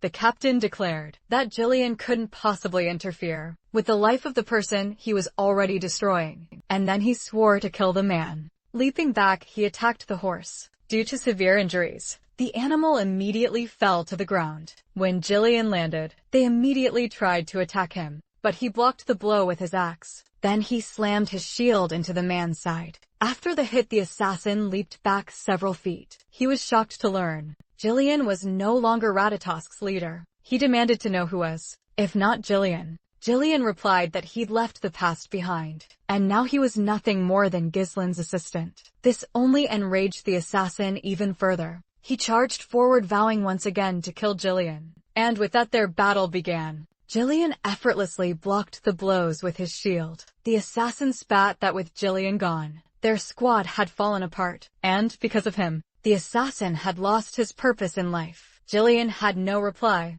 He continued to silently clash with the mercenary, but the mercenary was strong too, deftly dodging Jillian's attacks. With a swift kick, the man managed to strike the shield. The shield couldn't withstand the pressure, and a hole ripped through it. He went on, declaring he dedicated his life to their unit, pouring his all into it, and Jillian had thrown it all away to become someone's lapdog. For that, the assassin could never forgive his former comrade. With that, he glared daggers at Jillian, his shield useless. Jillian began to retaliate with his weapon. As he dodged the blades, the assassin suddenly appeared right in front of him. But Jillian reacted fast, pulling back and evading the strike. Jillian tried to attack, but the assassin deftly dodged that too. Meanwhile, the assassin stared at Jillian like a madman. He admitted Jillian used to be strong, but while Jillian was busy worrying about his daughter, the mercenary had been relentlessly honing himself. Now Jillian was no match for him.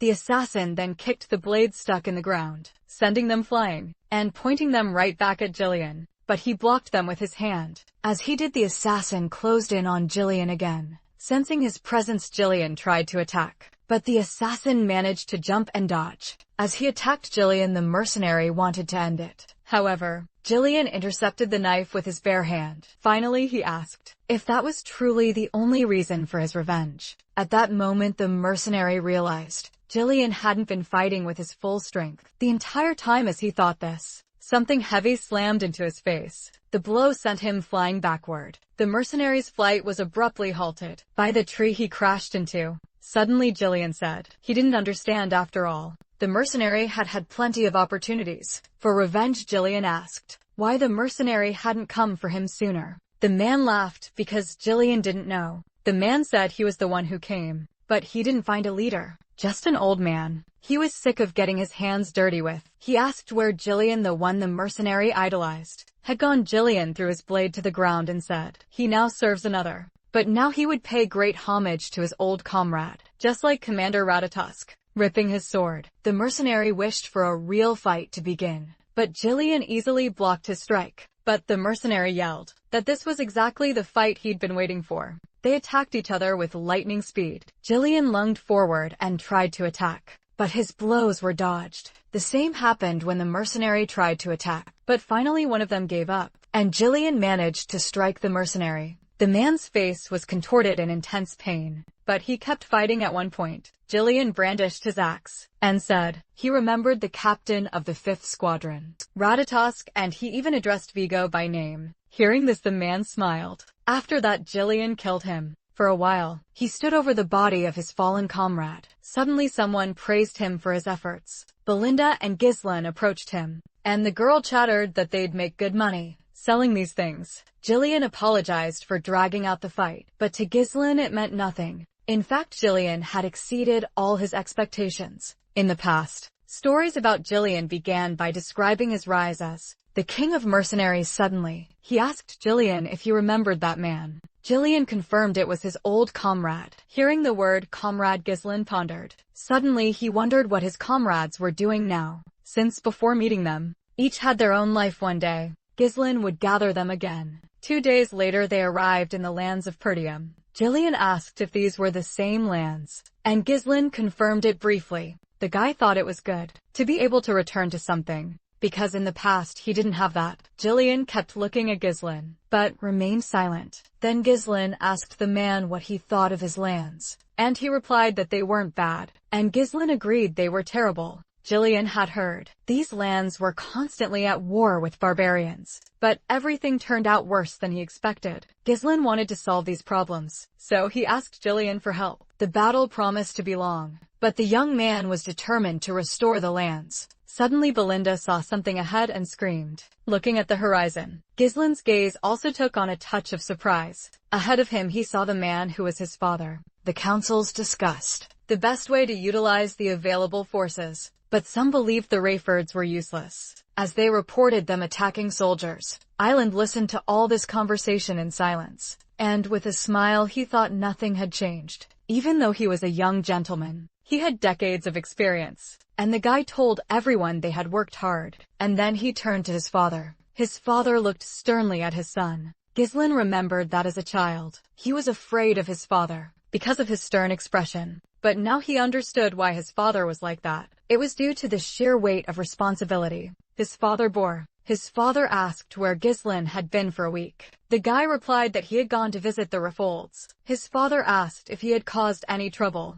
but the boy said no. Then suddenly, a man said that Ghislaine had won money in a duel with Cain. And then the man asked if the young man had already managed to spend it. Ghislaine replied that he had simply gone to settle a matter with Amelia. Another man intervened and reminded him of the responsibility Ghislaine had as an heir. Then the count interrupted everyone. Ghislaine learned from him that there were still problems. He asked if it was true that Ghislaine had killed Jamal and Felipe, who were trying to sell Helena. Ghislaine immediately remembered those nights. Another man said that Ghislaine probably wouldn't be able to handle them, so he pitted them against each other. The knights were traitors, but Ghislaine understood that no one was happy about their deaths. Ghislaine said that's pretty much what happened, and the man was satisfied with his own perception. Suddenly Ghislaine heard praise. His father said the most important thing was that Helena was safe. Ghislaine was surprised, as it was the first time his father had praised him, so he decided to ask his father for a favor.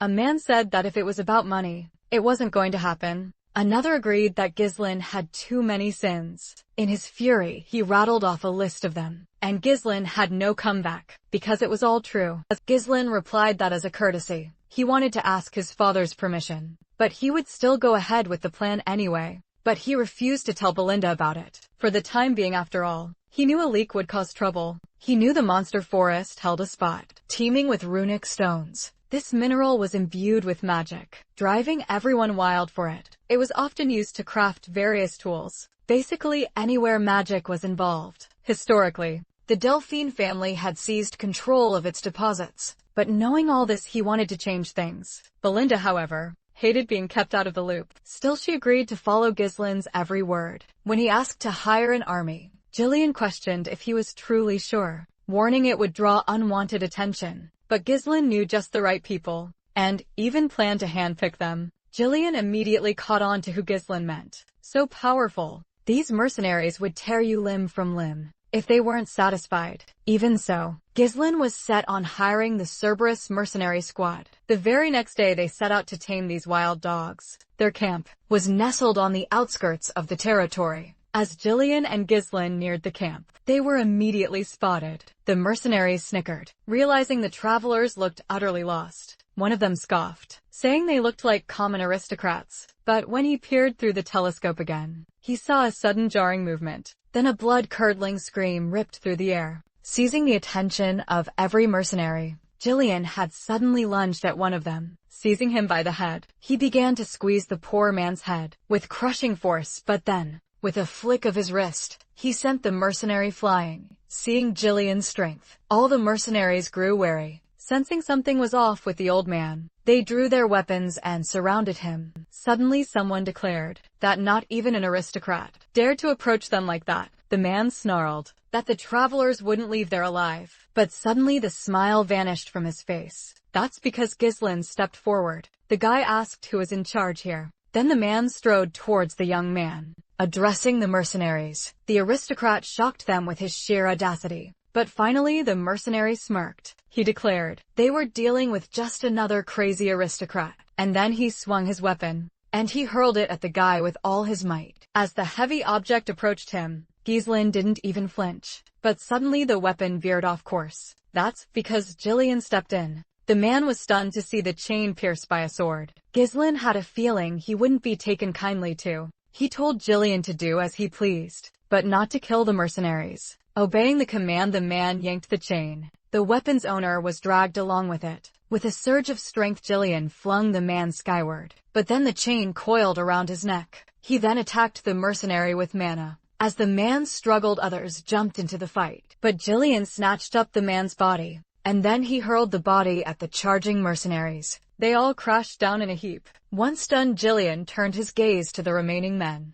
Meeting his gaze, the others froze in terror. Dismounting his horse, Gislin demanded to know how much longer he'd have to wait. He insisted they finally bring the boss out. Suddenly some guy piped up, saying he'd been sleeping soundly before all this. Kaur introduced himself, asking what Gislin wanted. Gislin replied he wanted to hire them. But Kaur was absolutely furious, given Gislin had just beaten up his men. Kaur calmly stated that aristocrats should really know how to mind their manners. But Gislin shot back that it was merely a greeting, and the best way to ensure obedience. The boy just chuckled, asking if Gislin planned a full-blown massacre. Next time after that, Kaur agreed to consider the guy's proposal. Gislin then revealed the discussion would be about the monster forest. That's why he needed mercenaries. Kaur then demanded to know who Gislin was, to just waltz into their territory. So Gislin introduced himself, and the moment they learned his identity, the mercenaries went dead silent. Then everyone burst into laughter, declaring his antics were no longer surprising. Kaur then flat out said there was no place for people like Gislin here, and he didn't want to hear another word. Right then he considered negotiations officially over. Gislin fell silent for a moment. Suddenly someone asked Kaur if he was actually scared. Gislin let out a little chuckle, realizing the rumors about their squad were apparently being wildly exaggerated. So Kaur quickly changed his tune, suggesting they discuss the price, since they were mercenaries after all. Gislin simply scoffed that the weak always look for excuses. Kaur retorted that he could have just been messing with him, but Gislin's taunts had ruined everything. So Kaur demanded Gislin pay for the damages and just leave, but Gislin wasn't having any of it. Gislin then called out to Kaur, revealing he had Moriana's confession. Kaur asked the guy if he even knew what that meant, and Gislin, of course, replied that he absolutely did. That was the name of a traditional duel. In the mercenary world,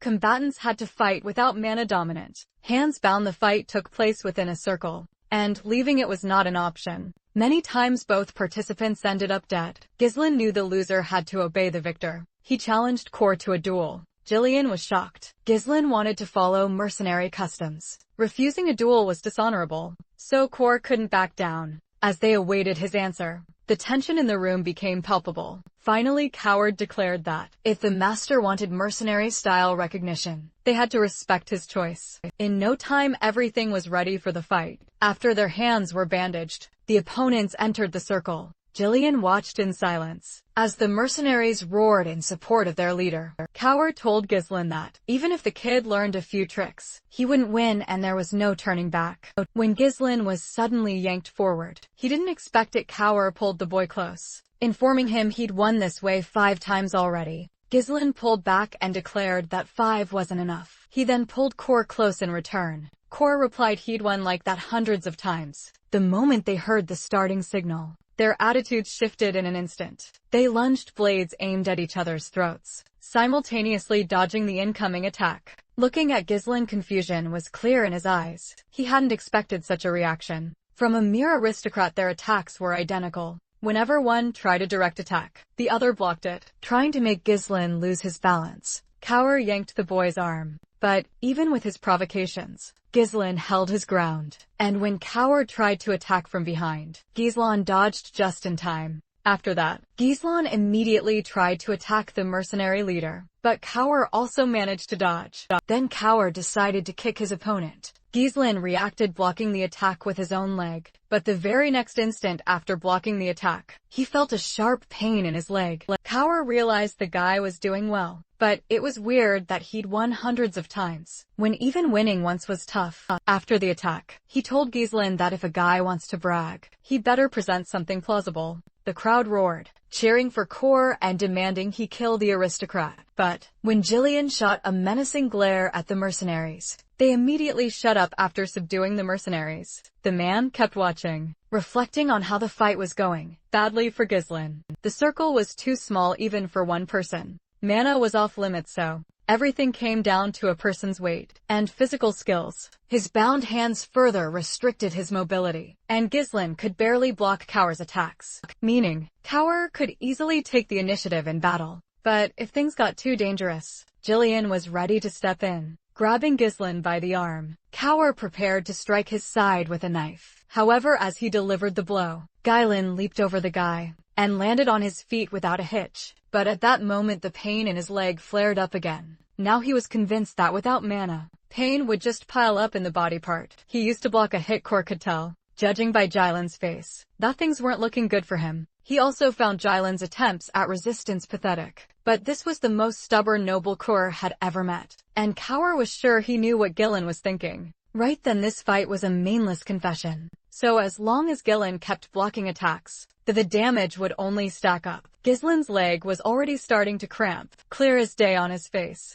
But Kor wanted the kid to keep fighting, because that would just make things more fun. Twirling the blade between his fingers, Kor held it in a different way. Next, he threw a punch that Ghislain managed to block. When Kor tried to strike his head, Ghislain dodged. Cairo shifted his hand's direction to follow Ghislain's head, and then Ghislain blocked his opponent's hand with his own. Taking the initiative, Cairo managed to block Ghislain's hand. Then he tried to kick, but Ghislain reacted and, just like last time, blocked the attack with his leg. As he did so, a sharp pain shot through his leg. Then Cairo declared it was time for them to finish this, pointing the blade at Ghislain's neck. He was about to kill the kid, just as Jillian had planned. He drew his axe, however. At that very instant, an ironic smile crept onto Ghislain's face. Unexpectedly, he managed to dodge Kar's strike. Next, he shifted his stance, ready to strike. That's when the first blood was drawn in the duel. Seeing the wound, Kar froze for a moment. Everyone was equally stunned to see it. Kar landed a blow and tried to attack again, but Ghislain dodged. He tried another strike, but the guy dodged that too. Then Ghislain counterattacked, wounding Coward in the chest. Coward was cut a second time, throwing the crowd into confusion. The atmosphere started to shift, as everyone had thought Coward was dominating. Coward attacked again and missed again, and right after that, Ghislain slammed into him with his shoulder. Then, he landed multiple punches to his face and neck area. He raised his hand, then suddenly brought it down, plunging his knife into Coward's hand. Enraged, Coward started attacking furiously. I couldn't understand what had changed. Because just moments ago Ghislaine could barely stand. Jillian, constantly observing and analyzing, understood everything. Tower's sudden movements had strained his muscles, and in his attempts to take the initiative, he was gradually losing mobility. Ghislaine, on the other hand, acted calmly. Jillian never imagined that a weight advantage could be overcome like this. Suddenly Carr heard from his people that they were getting bored, so something had to be done about Ghislaine. Ghislaine remarked that Carr's resilience was impressive. Many others would have given up and exhausted their mana by now.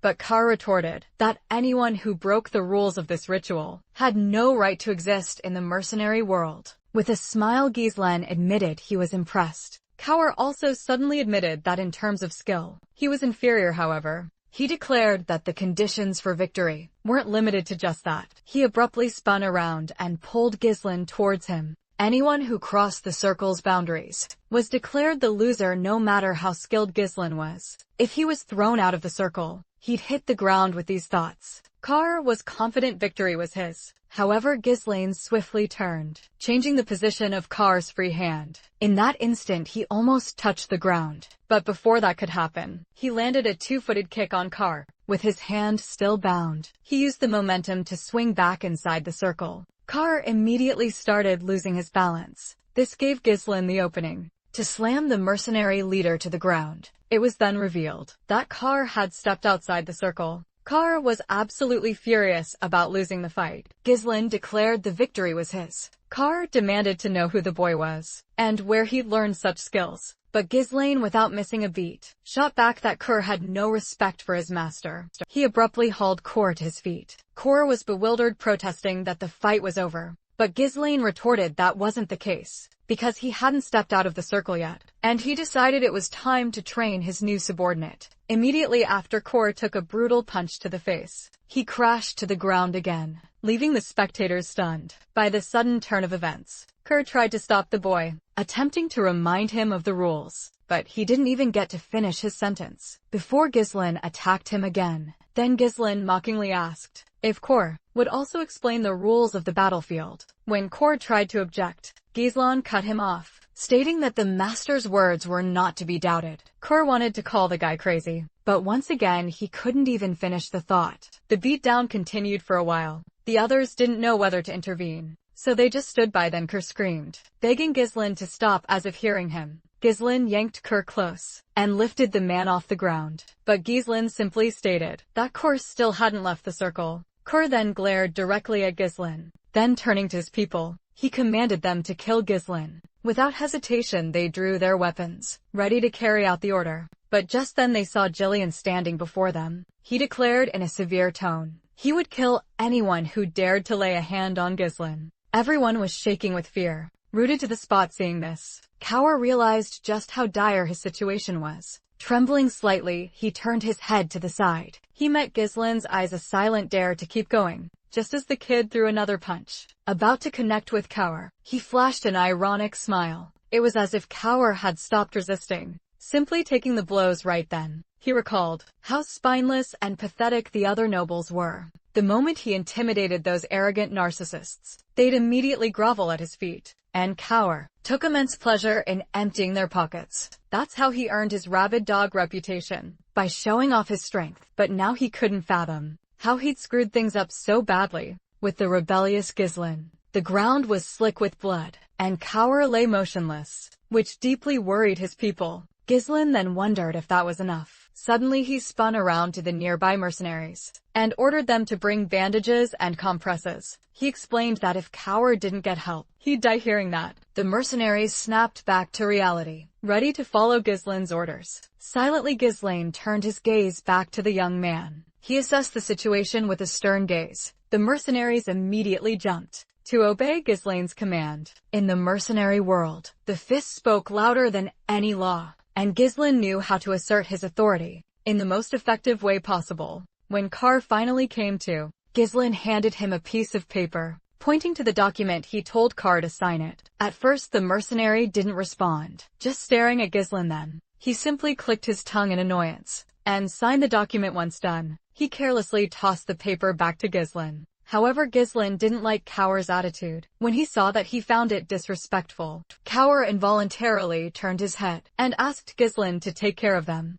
Ghislain agreed, gripping Cower's hand. This instantly spooked the man, who was already battered, but Ghislain squeezed his hand and declared they were family now. And in his book, that meant they had to act as one. A few days later, the mercenaries gathered on the outskirts of Perdium's lands. The mercs couldn't figure out why they were meeting so early, grumbling that they barely had time to eat. Then out of nowhere, one of them announced they were being hired by the heir to the Duchy of Perdium. Many started bickering about how they could just fleece the young lord, but there were also those who listened in silence. Suddenly a mercenary piped up, saying they needed a representative to deal with this pseudo-employer. Many were surprised to see Gordon. He confirmed they hadn't messed up, and added he couldn't help but notice how much effort they'd put into making their lives easier. The merc shot back that last time some idiot made inappropriate demands, so things were going as expected, and Gordon suggested they simply not cross the line of reason. He offered himself as a representative who would suddenly intimidate the employer, and the rest would simply have to agree with him. Many agreed, thinking that as long as Gordon was doing the talking, they'd have everything under control. But their conversation was abruptly cut short when someone announced that someone was heading their way. Then a man appeared on the horizon. It quickly became clear that the lone rider was Ghislain. They recognized the guy by his clothes and scoffed at him coming alone. Gordon waved his hand at the rest of the mercs and told them to handle the mood, and he himself would teach the noble a harsh lesson. However, just as he made his move, Ghislain's companions appeared on the horizon. Right behind him, the guy had brought other mercs with him. Thanks to their elongated helmets, someone recognized them as the Cerberus squad mercenaries, but it still wasn't clear what had happened to these rebels, seeing as they were acting so humble in front of the aristocrat. Before long, all the riders approached Gordon. Ghislain slowly scanned the mercs in front of him, with an appraising gaze. Turning to Gordon, he asked if he was the leader. After getting a yes, Ghislain asked the mercenary his name. Looking at Ghislain, Gordon introduced himself, a bit hesitant. Hearing the name, Ghislain froze for a moment, his gaze still fixed on Gordon. Then he lightly punched Gordon, saying that was impressive. Next, Ghislain introduced himself too, and the fact that he was actually the heir of Perdium shocked everyone. Turning his horse, Ghislain ordered all the soldiers to gather, and over his shoulder he explained they were going to clear the forest of monsters soon. Ghislain was gearing up for the campaign, donning his armor at that moment. He thought all preparations for the clearing were complete. Temporary base for the expedition was also set up, and supplies were provided, and the troops were ready. Once Ghislain received the equipment, he went out to his people. Then he asked Belinda for a head count. It turned out they had 150 mercenaries and 40 fighters from the Cerberus squad. After hearing her, Ghislain asked if she had clearly relayed their position to Skaven. Belinda thought he'd object, but the knight even offered to cover their entry into the forest. Next, Ghislain ordered everyone to form a line, pointing his finger at the forest. He declared they would have to clear that forest. The guy said everyone had surely heard what lurked in that forest. Monsters' secrets, and something even more terrifying.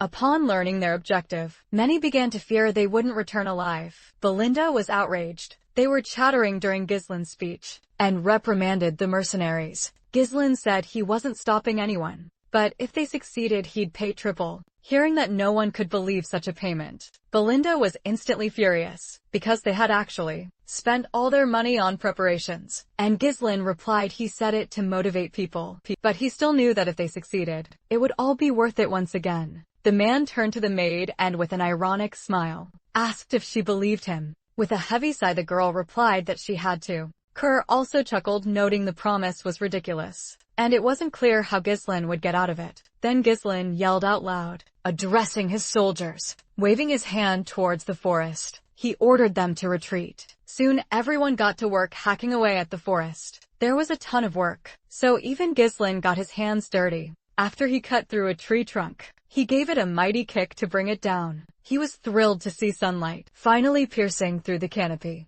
Turning to his crew, he ordered them to keep clearing the path. Ghislain recalled reading in Dolphin's old notes that the forest was incredibly vast, and one day it would be possible to drive out all the evil spirits from it. But right now the priority was money. and carving a path straight to the deposit, and to thwart the greedy desires of Perdium's envious folk. This profit was absolutely crucial. Kaur noticed that even Gailan had decided to get his hands dirty and chop down trees. The mercenaries couldn't tell if he was setting an example or just showing off, overhearing their chatter. Belinda snapped at them again, ordering them back to work. She was clearly annoyed by how the mercs were treating the job in Ghislain. She then asked Ghislain why he was working personally, especially since he'd hired so many people. They might start looking down on him. Ghislain brushed it off, saying it didn't matter. The more hands on deck, the faster things would get done. Belinda didn't argue, but she realized it seemed like Ghislain knew absolutely everything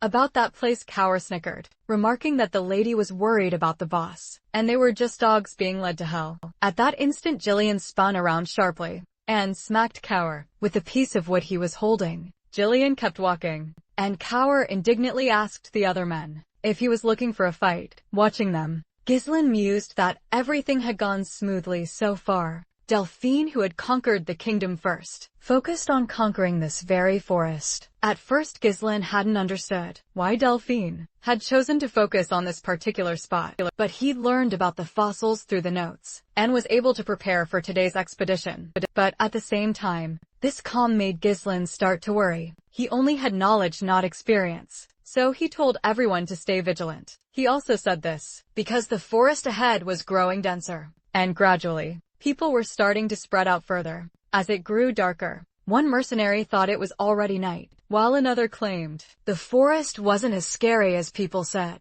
They insisted it was probably just rumors. But as they chatted, Gordon suddenly stopped, staring ahead in surprise. After a brief silence, he finally turned to the others. Gordon reminded them of the obvious. They had cut down a massive number of trees to get this far. No one understood why he was saying this, but everyone confirmed his words. So Gordon turned to them, asking where the path back was. The moment they heard his question, their faces instantly darkened. Just then Ghislain's voice cut through, telling everyone to prepare. The instant he said that, every soldier drew their weapon, but some didn't react, merely asking why everyone was so tense. Ghislain turned to Gordon, telling him that if he stayed there, he'd die frowning. Ghislain told him to slowly back away. Gordon didn't argue, still clutching the log. He began to turn at that exact moment. He accidentally slammed the log into a nearby tree. Startled by the sharp crack, he dropped the log and crouched to the ground. The other soldiers were startled too,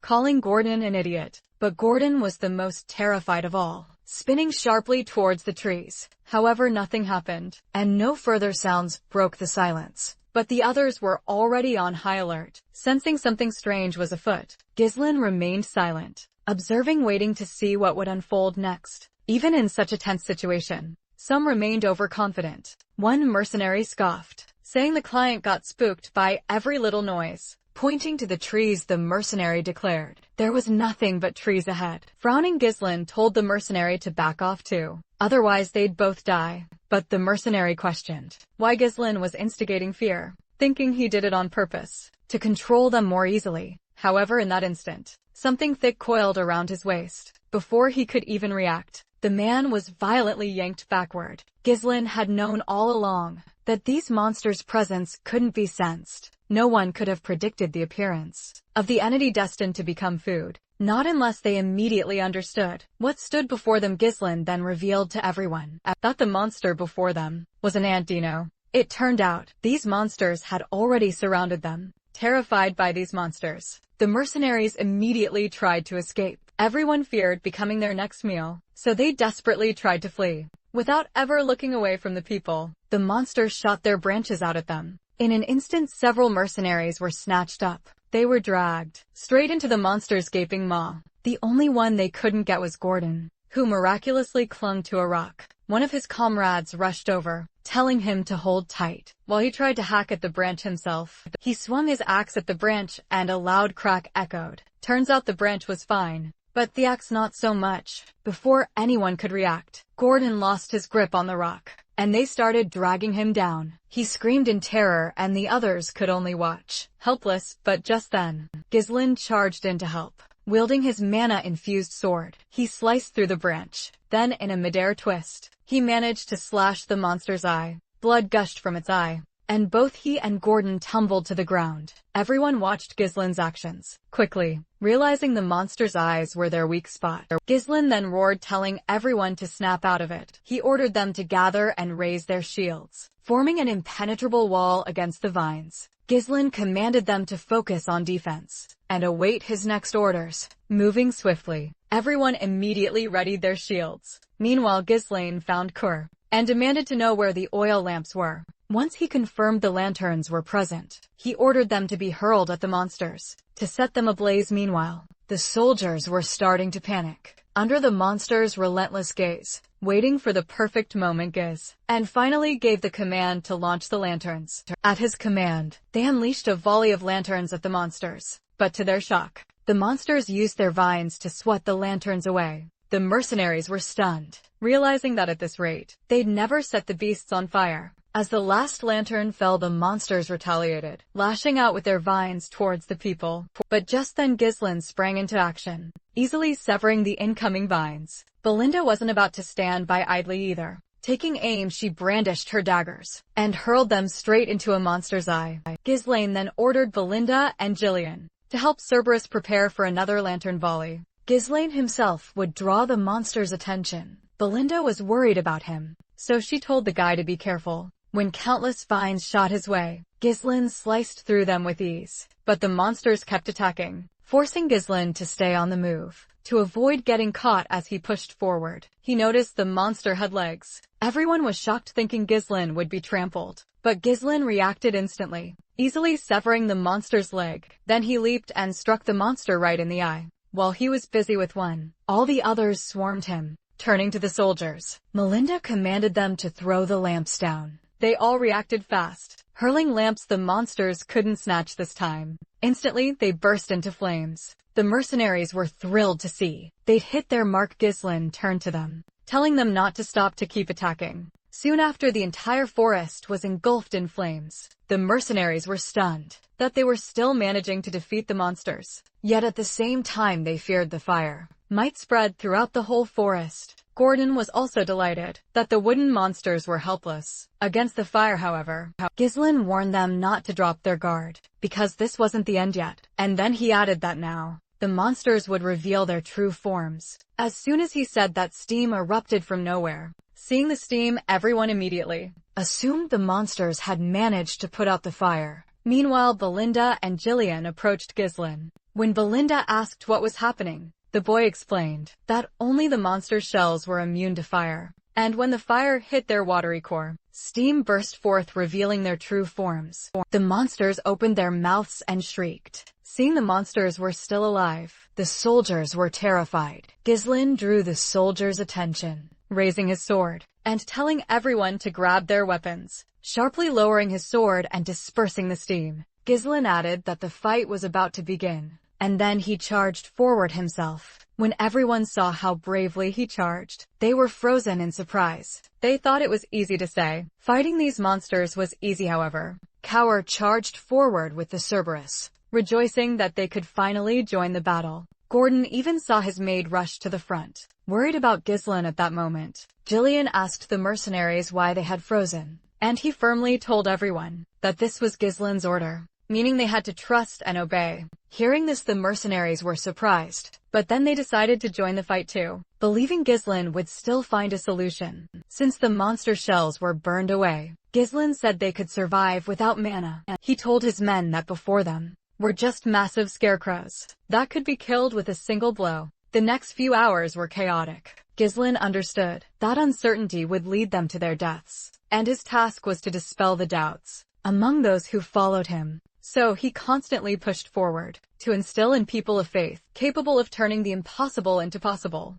When the last monster fell, everything instantly went silent. Everyone was breathing heavily, whispering about how they had defeated those monsters and what would happen next. Without turning to the soldiers, a sound of heavy footsteps followed, and instantly all the soldiers lined up behind him. Ghislaine said that even at the forest's entrance, there were many monsters. Hearing this, everyone was scared, but Ghislaine simply told them to trust and follow him. The mercenaries froze, utterly awestruck by Ghislaine. Then they pressed on, hacking their way through the forest monsters. They just fought them off. After each skirmish, Belinda tended to Gislin's wounds. Suddenly they stumbled upon a monster that looked like a giant rat. Seeing it, everyone panicked, wondering when the monster encounters would ever stop. But Cor and Jillian didn't even flinch. They charged forward, taking point in a flash. Cor closed the distance and severed one of the rat's legs. The rat stumbled. Jillian quickly covered its fangs with her shield, and Gislin delivered the finishing blow. Gislin asked if everyone was safe, and they confirmed it. One mercenary then barked at the others to stick close to their employer if they didn't want to end up dead. Jillian noted their good progress, and Cower chimed in, "Practice makes perfect." After another quick fight, Gislin ordered everyone to keep chopping trees, but among them all, one mercenary was absolutely terrified. He looked at the others thinking, "These people are insane." Before long, the mercenaries reached a lake. Seeing the water, they all rushed to it, but Belinda wasn't sure if it was safe. Ignoring her, Gislin figured everything was going according to plan. So far, this lake was the main landmark on their path, so they decided to set up camp there. Chatting amongst themselves, the thieves realized the last 2 nights had been unusually quiet. When Mano suggested they all just slip away quietly, the mercenaries were outraged. He tried to explain that risking their lives like this wasn't worth it. Life couldn't be bought with any amount of money. Gordon countered that according to their employer, so leaving now made no sense. But Manos was furious that everyone believed the guy. He assumed Gislin just wanted to curry favor by forcing them to clear-cut the forest. Another mercenary pointed out they'd already received in advance, and a mercenary's job is to do what they're paid for. Manos conceded Gislin fought well, but still believed they'd just been lucky. He was convinced that when things got too dangerous, Island would just use them as cannon fodder. Everyone fell silent. Manos intended to keep sowing discord, arguing that trying to defeat the monsters alone would be suicide, but suddenly a mercenary spoke up, saying that without their employer, they'd have been dead long ago. He then pointed at Gislin. Gislin himself had treated the mercenaries' wounds and given them advice on recovery. Belinda thought it would be better to keep the expensive medicine for herself, but Gislin stated they brought the ointment to use it. After tending to one person, Gislin called for the next. The mercenary asked if Gislin would really spend expensive medicine on them if he was just going to use them as cannon fodder. The others also agreed there was nothing to suggest Gislin would abandon them. Manos was livid. That mercenary had just ruined everything for him. Gislin told the others to stop talking and get some rest. Then he turned to Jillian and Car. Car asked if he was alright, because if she were Gislin, she'd have ripped Manos's tongue out. However, Gislin told them to forget it. They had something more important to discuss. Gislin revealed that just as he'd predicted, ever since they entered the forest, monsters had attacked them day and night, but the last 2 nights had been eerily quiet. Hearing this, the others grew pensive. Jillian realized they had entered the territory of night monsters. Gislin confirmed her suspicion, then turned to their quiet camp, calmly stated they were in grave danger. Everything was calm, everyone asleep, when suddenly a rustling sound broke the silence. Gordon's eyes snapped open at the sound. He saw a lamp flying straight at him. He reacted instantly, rolling away and avoiding injury. But then, he immediately saw and felt something on his shoulder. Everyone woke up to a loud scream. They saw Gordon wildly swinging an axe, trying to fend off something. He was trying to scare away the monsters he saw. As they rushed to Gordon, he frantically replied that the monster was right in front of him, but no one understood what he was talking about, telling him there was no monster there. Gordon looked back, utterly disbelieving. Everyone started to leave, but then other mercenaries arrived and declared this was no dream. One of them felt a strange presence and watched a lantern vanish into thin air. Soon the other mercenaries gathered, buzzing about the bizarre occurrences that had plagued their night. One was certain they weren't alone out there, and Gislin wholeheartedly agreed. The moment Gislin appeared, everyone parted. He then commanded everyone to gather. As he laid out the plan inside the tent, all the mercenaries assembled outside. Gordon was stunned to learn they were completely surrounded by monsters, despite not having seen a single one. Gislin explained this was the monster's specialty. He even suspected they'd been tracked since the lake. These were creatures that owned the night. The Fowlers could merge with the shadows. The mercenaries gasped hearing. They moved in hundreds and devoured light itself. But Belinda now understood exactly why the lanterns were vanishing. Kor decided it would be best to strike first. However, Belinda also questioned if they could simply afford to wait. Ghislain retorted that attacking blindly would only provoke the monsters further. But Jillian was astonished to learn there was a way to defeat the creatures. All at once, Melinda had already distributed the scrolls Ghislain had prepared to every mercenary. Now Ghislain was about to unveil their battle tactics. He explained that the Fowlers were systematically destroying their lanterns, effectively restricting their positions, and since they were severely outnumbered, defending the entire territory was simply impossible. Jillian, however, quickly realized the camp was strategically positioned near the lake, meaning they weren't completely surrounded. The situation wasn't desperate after all, and Ghislain firmly believed the initiative in battle was still theirs. Everyone was taken aback by this bold claim of initiative. Ghislain then proposed dividing the squad into 3 groups. Defense team would hold their ground, the shield bearers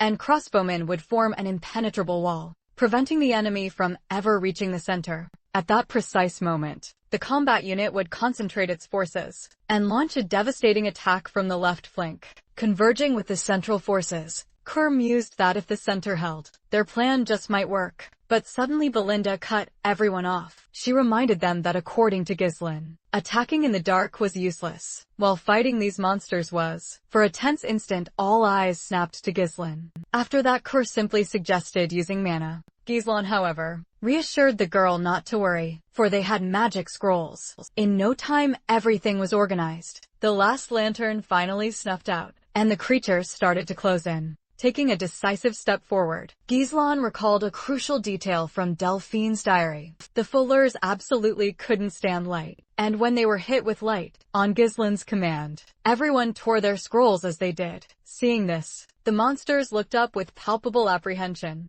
and in the very next instant, they were engulfed by a blinding light. The monsters writhed in discomfort and roared. Unable to bear it, the oppressive darkness began to recede, and everyone realized the monsters' true forms were about to be revealed. As the light faded, the crossbowmen reacted instantly to their approach. Bracing themselves for the attack, they unleashed a volley of bolts, all while receiving stern orders to stand their ground until the very end. At that very moment, Ghislain also prepared to make his move. He declared to everyone that they could now clearly see the monster's true forms. Then immediately everyone plunged into the fray, and a brutal battle erupted. Spearheading the assault, Ghislain was the first to strike down the monsters. He knew the Fowlers could merge with the darkness, but they were physically frail. With that in mind, he ordered every single monster to be wiped out at all costs. Jillian nimbly dodged their relentless attacks. Meanwhile, however, there were simply too many for him to handle alone. But Belinda was right there, ready to cover him. Her mission was also to carve a path through the monster ranks. After her attack, Belinda turned to Ghislain, moving with lightning speed, ready to strike down the monsters with a single, sweeping strike of his sword. Ghislain understood that Perdium's best warriors were now with him, and the soldiers obeyed his orders without question. They killed many monsters, but there were still plenty of enemies left. The mercenaries couldn't figure out where all these monsters were coming from. They couldn't keep up with the defense anymore, and the monsters caught up to them. However, that's when Ghislain and the others arrived. After slaying the monsters, Ghislain praised his soldiers. Seeing the young man, everyone was thrilled by his arrival, knowing that with him they certainly wouldn't be lost. Immediately, Ghislain ordered them to expand their formation and surround the monsters from all sides. Under enemy pressure, the Fall started trying to escape. Seeing this, the mercenaries were surprised. Island frowned, realizing the Fonders hadn't waited for an ambush. They were smart, so he ordered Belinda to find their leader,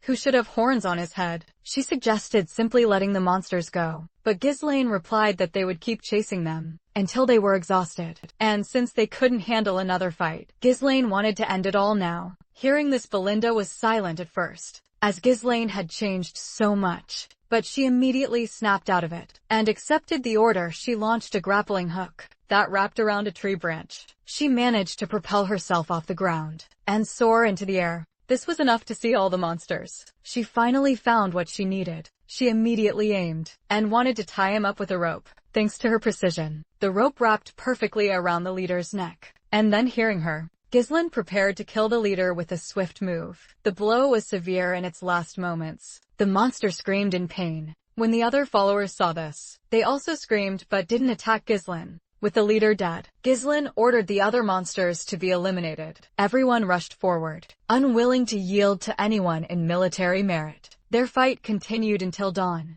Only then did Ghislain strike down the last Fowler. Everyone fought well upon learning of the victory. Everyone cheered with joy. Everyone was extremely happy with this victory. Those closest to Ghislain asked him if he was okay. Ghislain also praised them. He also ordered the Cerberus squad to scatter the monster corpses around the camp to scare off other monsters. Jillian explained to Cower that if the followers were one of the most powerful creatures, then this was how they protected themselves. However, Cor was annoyed because Jillian treated him as if he were stupid. Ghislain reflected that they had already been in the forest for over 10 days, and now that they had defeated the Fallers, all that remained was to reach the ruins. With that thought, he gazed at the sunrise, but he couldn't believe that this was the end of their journey. Belinda then reported that 3 people were missing, but the Cerberus squad had suffered no casualties. Smiling, Cower said that coming from a commander like that, it wasn't surprising. However, it's unclear where the 3 people went. Gordon realized Manos was missing, but they also didn't find any body.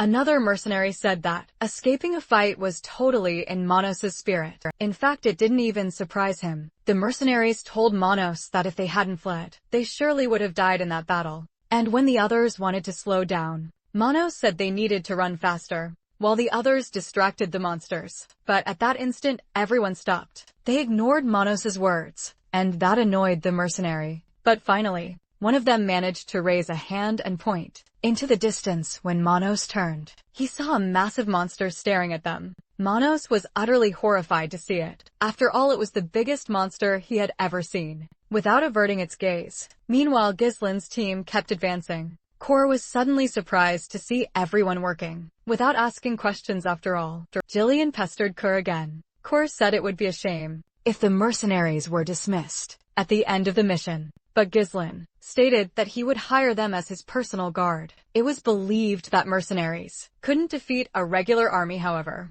thanks to their recent experience. Then Cor's people arrived and reported that they had scattered corpses everywhere. Cor observed that it seemed to be working, as they hadn't encountered any monsters yet. Ghislain was constantly on high alert and hoped his worries weren't in vain. At that moment, Belinda approached him. She had to report if there was anything ahead, and it turned out she really had discovered something. Hearing this, he immediately ordered everyone to advance as fast as possible, and just like that, they reached their goal. Seeing this, the mercenaries were speechless. Ghislain calmly declared this was their mission's objective before them. At last, Cower was astonished to find something so precious here, and Jillian reminded him that every single detail had been meticulously planned. Belinda asked how Ghislain knew. Many couldn't believe they'd seen runes in such quantities, but suddenly a man appeared before them, declaring they wouldn't pass. Ghislain grew suspicious at the sight of him. The man, after that, he collapsed, leaving the mercenaries worried. They recognized Manos and rushed towards him. However, Ghislain immediately stopped them, and then the guy told everyone to fall back. With that, began to disperse the smoke in the area. When the smoke cleared, everyone saw countless bones scattered across the ground. Witnessing such a sight, everyone was shocked and wondered what could have happened there. Everyone grew apprehensive, and Ghislain said they'd have to sweat to get those stones after all. Judging by the size, a very powerful monster was behind this. However, Ghislain couldn't recall any mention of this in Delphine's diary. Turning around, he intended to give an order, but Ghislain didn't have time to finish speaking, because he saw an enormous python staring right at him. Without giving anyone a chance to react, Ghislain ordered everyone to scatter. In that instant, Ghislain had already charged forward. However, leaping onto the snake's body, he propelled himself with his legs and attacked its head directly. Yet, it turned out this powerful attack left very few marks. The others were surprised that not even magic could break through its scales. Meanwhile, the python tried to swallow the man again, but Ghislain retaliated with venomous fangs, spraying poison everywhere. Seeing the venom, Ghislain managed to dodge the splashes. However, when he turned back to the python, he saw it was about to strike. In that moment, he managed to react and block the blow. Yet the python still pinned him to the ground with its tail. Seeing this, Belinda began to worry about the young man. The serpent continued to thrash, The mercenaries grew cautious and tried to dodge its blows. Belinda and Jillian also helped people escape. The only sounds that reached Ghislaine were the screams of the mercenaries trying to escape. Now he understood who owned those stones, but he hadn't expected the owner to be a real python. Pythons usually stayed deep in the forest, but now he knew they wouldn't hold back at same time. After all, if they retreated now, the entire journey would lose its meaning. Ghislaine told the python not to interfere with him. After awakening his mana curse, Ghislaine prepared for battle. The python attacked him violently, but the boy managed to dodge, dodging its jaws. And then he managed to cut one of the snake's eyes. However, as soon as he did that, the python tried to attack him with its tail in response, but the snake's weight was too much for him. In that instant, the python continued to attack, but Ghislaine managed to block the attacks every single time. He didn't care how remote his chances of winning were. After all, his sense of duty wouldn't allow him to stop this important battle. In that moment, all eyes were on Ghislaine. Everyone watched intently as he alone the fight quickly drained the young man's strength. However, he and the python remained motionless. Ghislaine knew his mana would run out before he could kill the snake. Then he heard voices behind him. Everyone approached Ghislaine. Belinda urged Ghislaine to retreat, promising they would hold off the python. But Ghislaine ordered them to stay back, which surprised everyone. They asked him, confused, why he had said that. Jillian also asked what that meant. Ghislaine explained he couldn't protect them from this kind of monster now, and he couldn't afford to lose all of them either. When asked about himself, Ghislaine said he could handle the python alone. Belinda realized that just being alive was already a miracle, but she couldn't grasp why Ghislaine was pushing so hard. At that instant, the python opened its mouth again. When that happened, Ghislaine yelled for everyone to run. But to his surprise, Ghislaine hadn't expected the mercenaries to defend him. Then they told him they would fight together. The mercenaries declared they'd never met an employer as noble as Ghislaine, or also suggested simply killing the snake to keep all the treasures for themselves. Jillian offered to distract the snake and create an opening in its defense. They all asked him to trust them. Hearing this, Ghislaine remained silent. Then, to everyone else's surprise, he began listing the snake's benefits. It was huge, venomous, had tough scales, and if they missed their attack, they'd die instantly. Belinda was moved by this. Ghislaine continued, saying the snake now had a wound, and one of its eyes was damaged, and after this expedition, they were bound to return together. Hearing this, the mercenaries' fighting spirit ignited, and the soldiers held their defense. Cower managed to wound the snake in pain. At that instant, before the snake had time to orient itself, Ghislaine had already aimed for its second eye. The python had no time to react. Ghislaine knew that even with a perfect strategy, things could still go wrong. But if he gave in, everyone would die, and he couldn't afford to let that happen. Blinded, the snake shot upwards, ready to finish what it had started. He carried a huge responsibility, because he knew the future. But in that instant, the python swallowed the manhole. At this sight, everyone's heart sank for Ghislaine. However, a sword immediately pierced the snake's skin as he began to move, and just like that, Ghislaine, covered in venom, managed to escape the snake's maw. When the others saw this land was the future of Perdium. Meanwhile, back at the castle, they were furious because the guy acted like a lord and did whatever he pleased. Another count questioned the point of their outrage. If the young man had already been in the forest for 2 weeks, if Scoven hadn't lied, they would have stopped Ghislaine ages ago. Lord Perdium silently listened to his advisor's indignation. He remained silent, but his face looked incredibly grim as he thought of his son. Suddenly, someone burst in and addressed the man. The knight declared that everyone should see with their own eyes. Everyone was stunned to hear from him that Ghislaine had returned. Meanwhile, the young man was already on his way to their castle.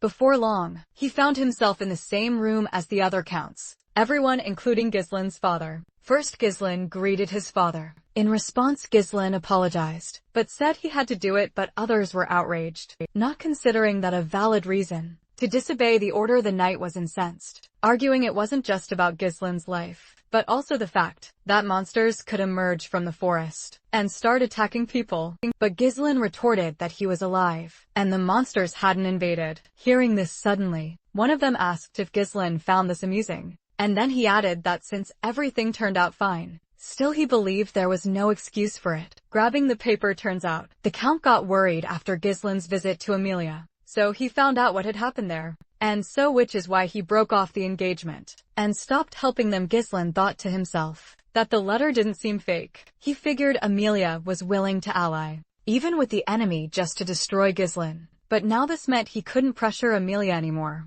If Ghislain had been late, he would have been trapped inside the mansion. The man asked if Ghislain had anything to say. Others demanded the money be returned to the Rafolds, complaining that such a sum would have lasted them ages. Ghislain then replied that he'd already spent it all. He explained the money was for an expedition to the monster forest. As soon as he said that, silence fell. One of those present, Ghislain, said he was sorry and had no excuses. Then suddenly he was grabbed by the collar. They demanded to know what kind of heir he was, if he'd destroyed the county with his own hands. Someone else also stepped in, declaring Ghislain wasn't an heir anymore, but a criminal. But Ghislain cut them off. His father asked him what that meant. Then Ghislain called Belinda inside. As the girl placed something on the table, when the box was opened, everyone's expression changed, and Ghislain presented everyone with high-quality runestones. When they saw them, no one could believe it. The men, stunned, assumed Ghislain had bought the stones with Amelia's money, but Ghislain replied that he'd found a stone deposit in the forest.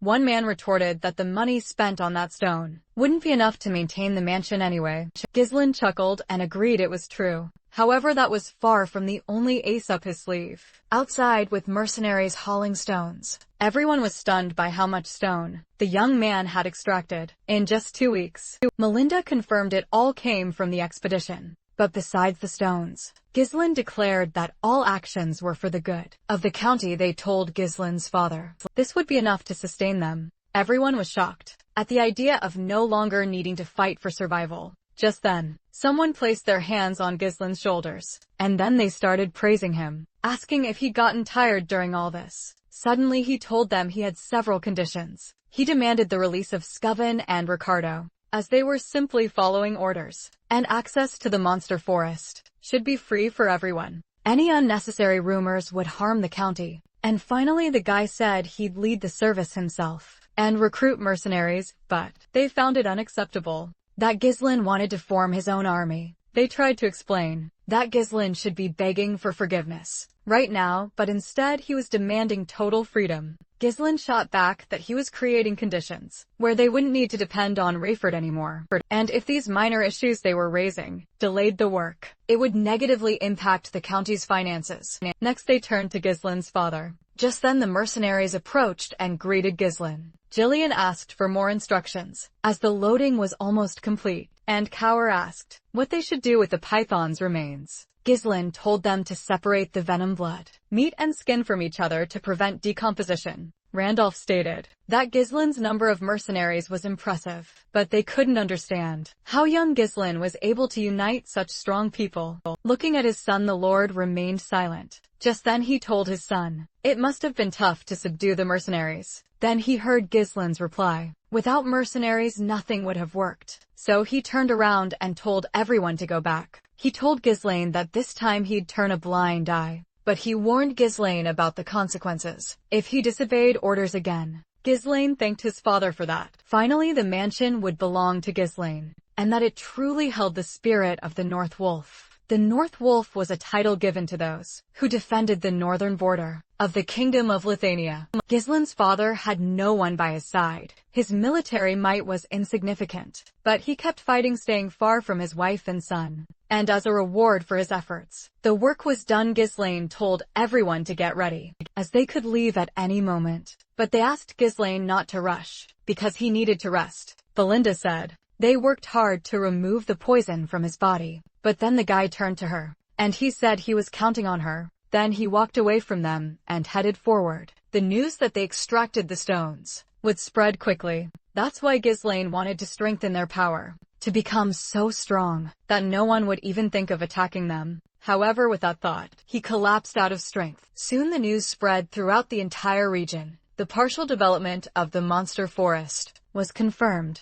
It was necessary to start a war against the degrades. There was a lot of discussion about this at the meeting. It wasn't known how many of their own people still remained in those lands. Then someone reported that there were 2 vassals and a knight. If the degraded prince died in Perdium territory, it would trigger a territorial war. Sam was in charge of this operation. Upon hearing this, everyone was surprised, as they didn't expect their trump card to be revealed so soon. Someone objected that such a decision seemed too hasty, and they were told that everything had changed because of the monster forest. Dolphin was the one calling the shots. Desmond then told everyone to prepare for war. He also asked if anyone else was aware of the current situation. Amelia went ballistic when she found out what had happened. She buried her face in her assistant and sobbed. She even had to humble herself before her father to get him to stop supporting Perdium. But he just told her she didn't seem like herself. Hearing this, the girl sighed, agreeing she had given in too much to her emotions.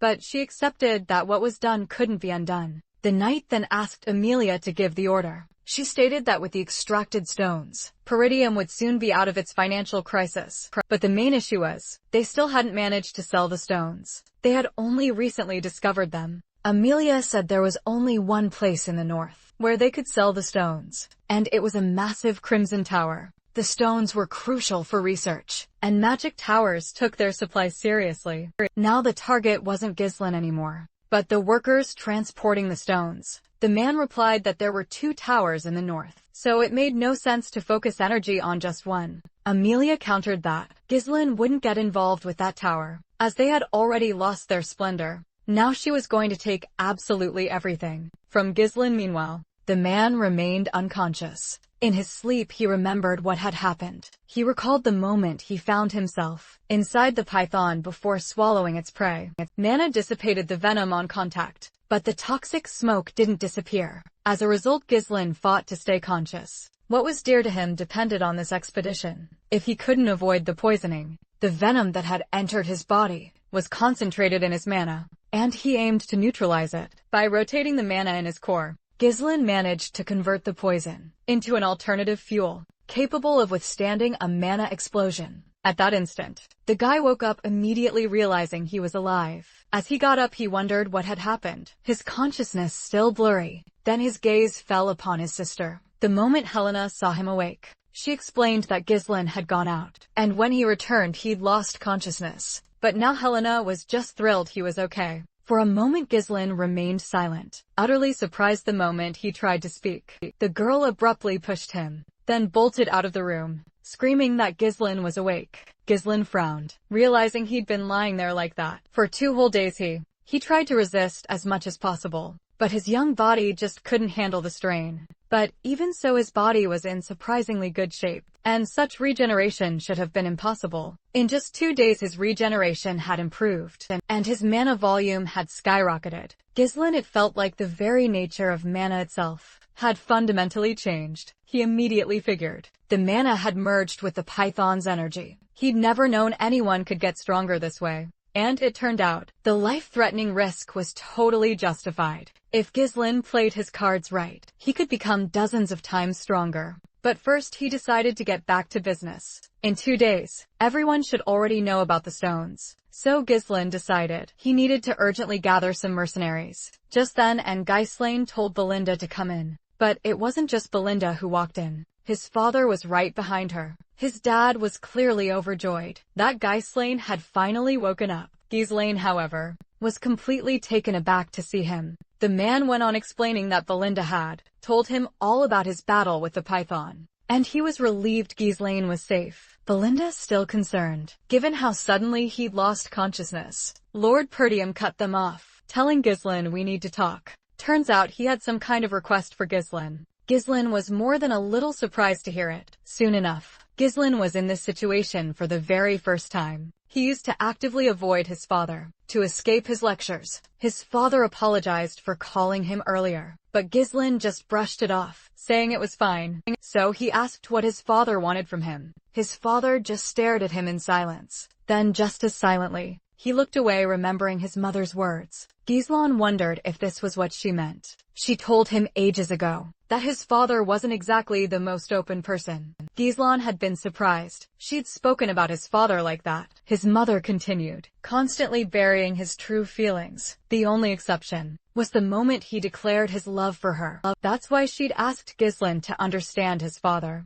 even if he came across as cold. After all, he was just a man who didn't know how to express his feelings. Gislin tensed up when his father told him to raise his sword, but he didn't object, readying himself for a fight. Without a single signal, they clashed. Lord Perdium attacked first. Then they both began a constant dance of maneuvering and counterattacking. Gislin expertly parried his father's relentless attacks. Creating some distance, they paused for a moment. Gislin noticed his father's sword was incredibly heavy. This blade was powerful enough to crush countless enemies, yet slender enough to allow for agile defense. It became an especially effective weapon in the hands of a seasoned warrior. The Lord struck with all his might, but Gislin parried the blow, ready to unleash his own counterattack in response. The rivals exchanged cautious glances. In the end, both were on the verge of victory. They both managed to point their blades at each other, but it ended in a stalemate. His father then remarked that Gislin had grown so much.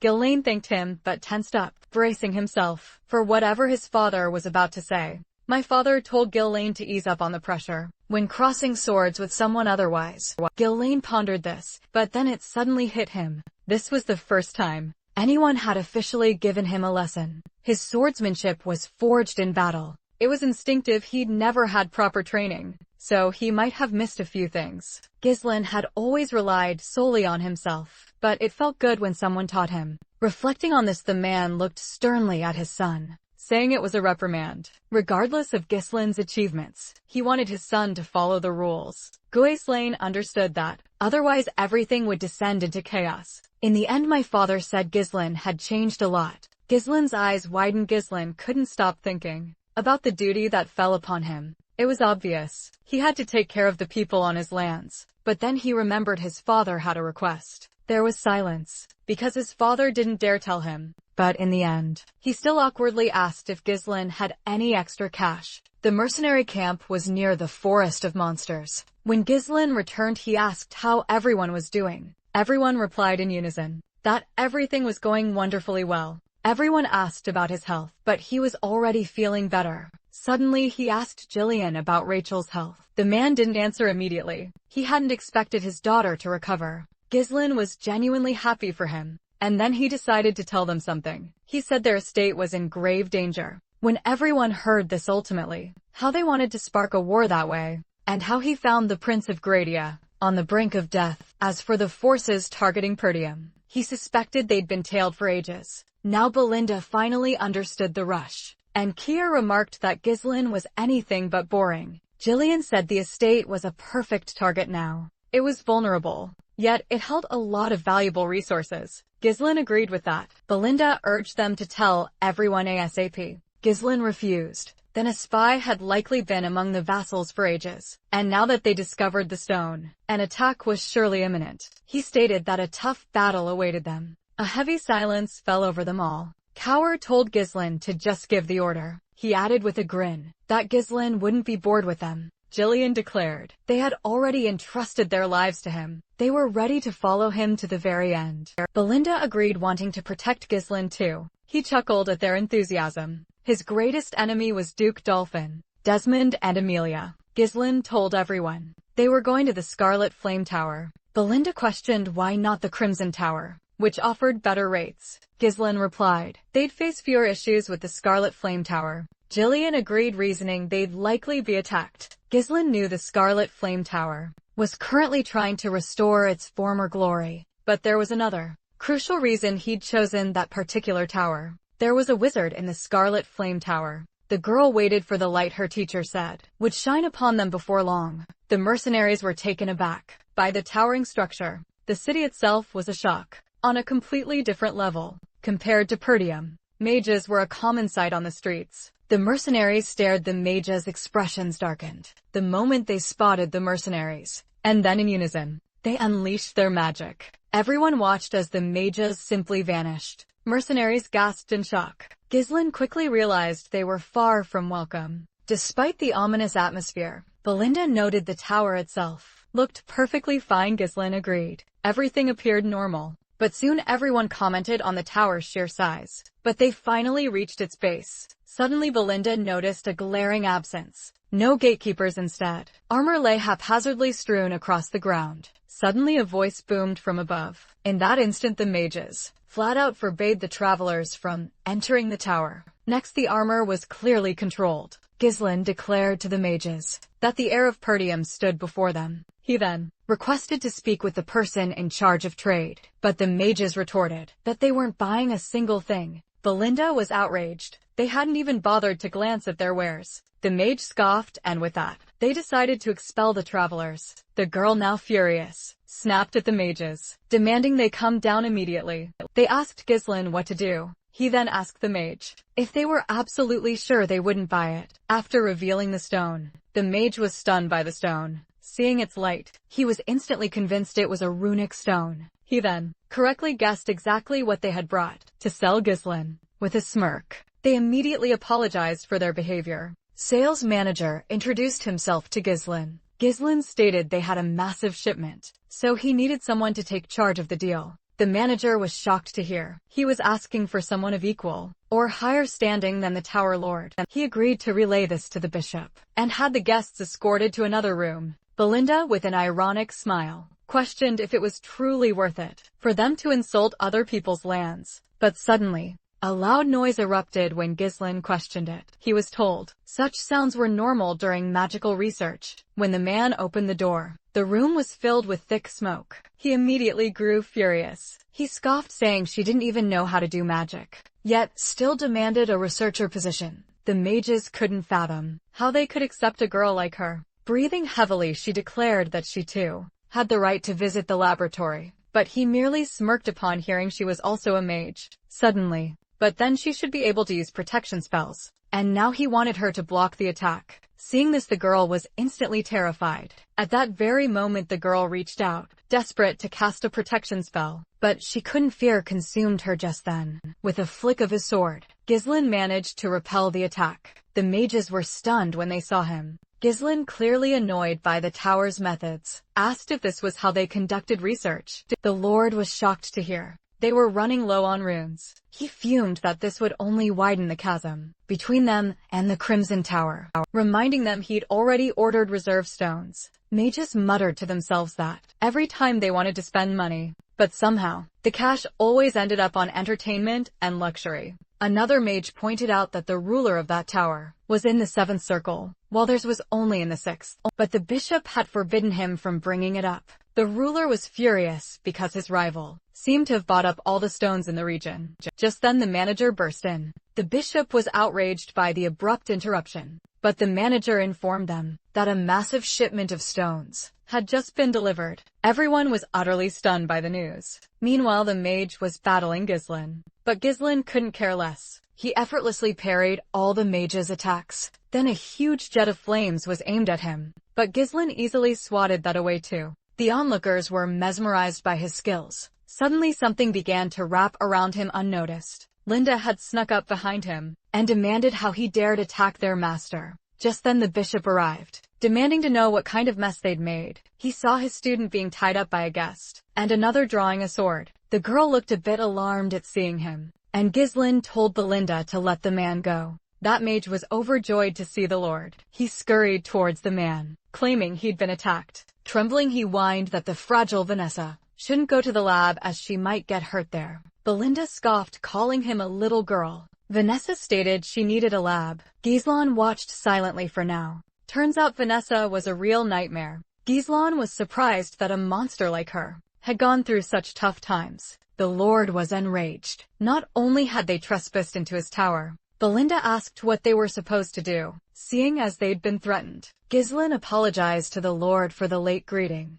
and introduced himself as the heir of Perdium. He then added that he wanted to sell them stones. Upon hearing this, the bishop was suddenly taken aback. The student was also surprised by Ghislain's arrival. To sell stones, Ghislain explained his men were outside, guarding the goods. He invited the mages to see for themselves, and they stepped outside. They were astonished by the sheer quantity of stones. The mages couldn't fathom where this guy had gotten so many. They asked what they should do with such goods. Finally he beamed, and declared it was simply a gift from the heavens. After all, with this, he could bypass the Crimson Tower once and for all. That's what he thought. But then he claimed there wasn't much product, and the quality was poor. Kaur was furious that his wares were being belittled. Vanessa pointed out that even a single cart would last them several weeks, but the Lord told her to shut up. He sneered that she only ever made life difficult for everyone. Ghislain merely watched. The ruler then asked his mages if they agreed with him.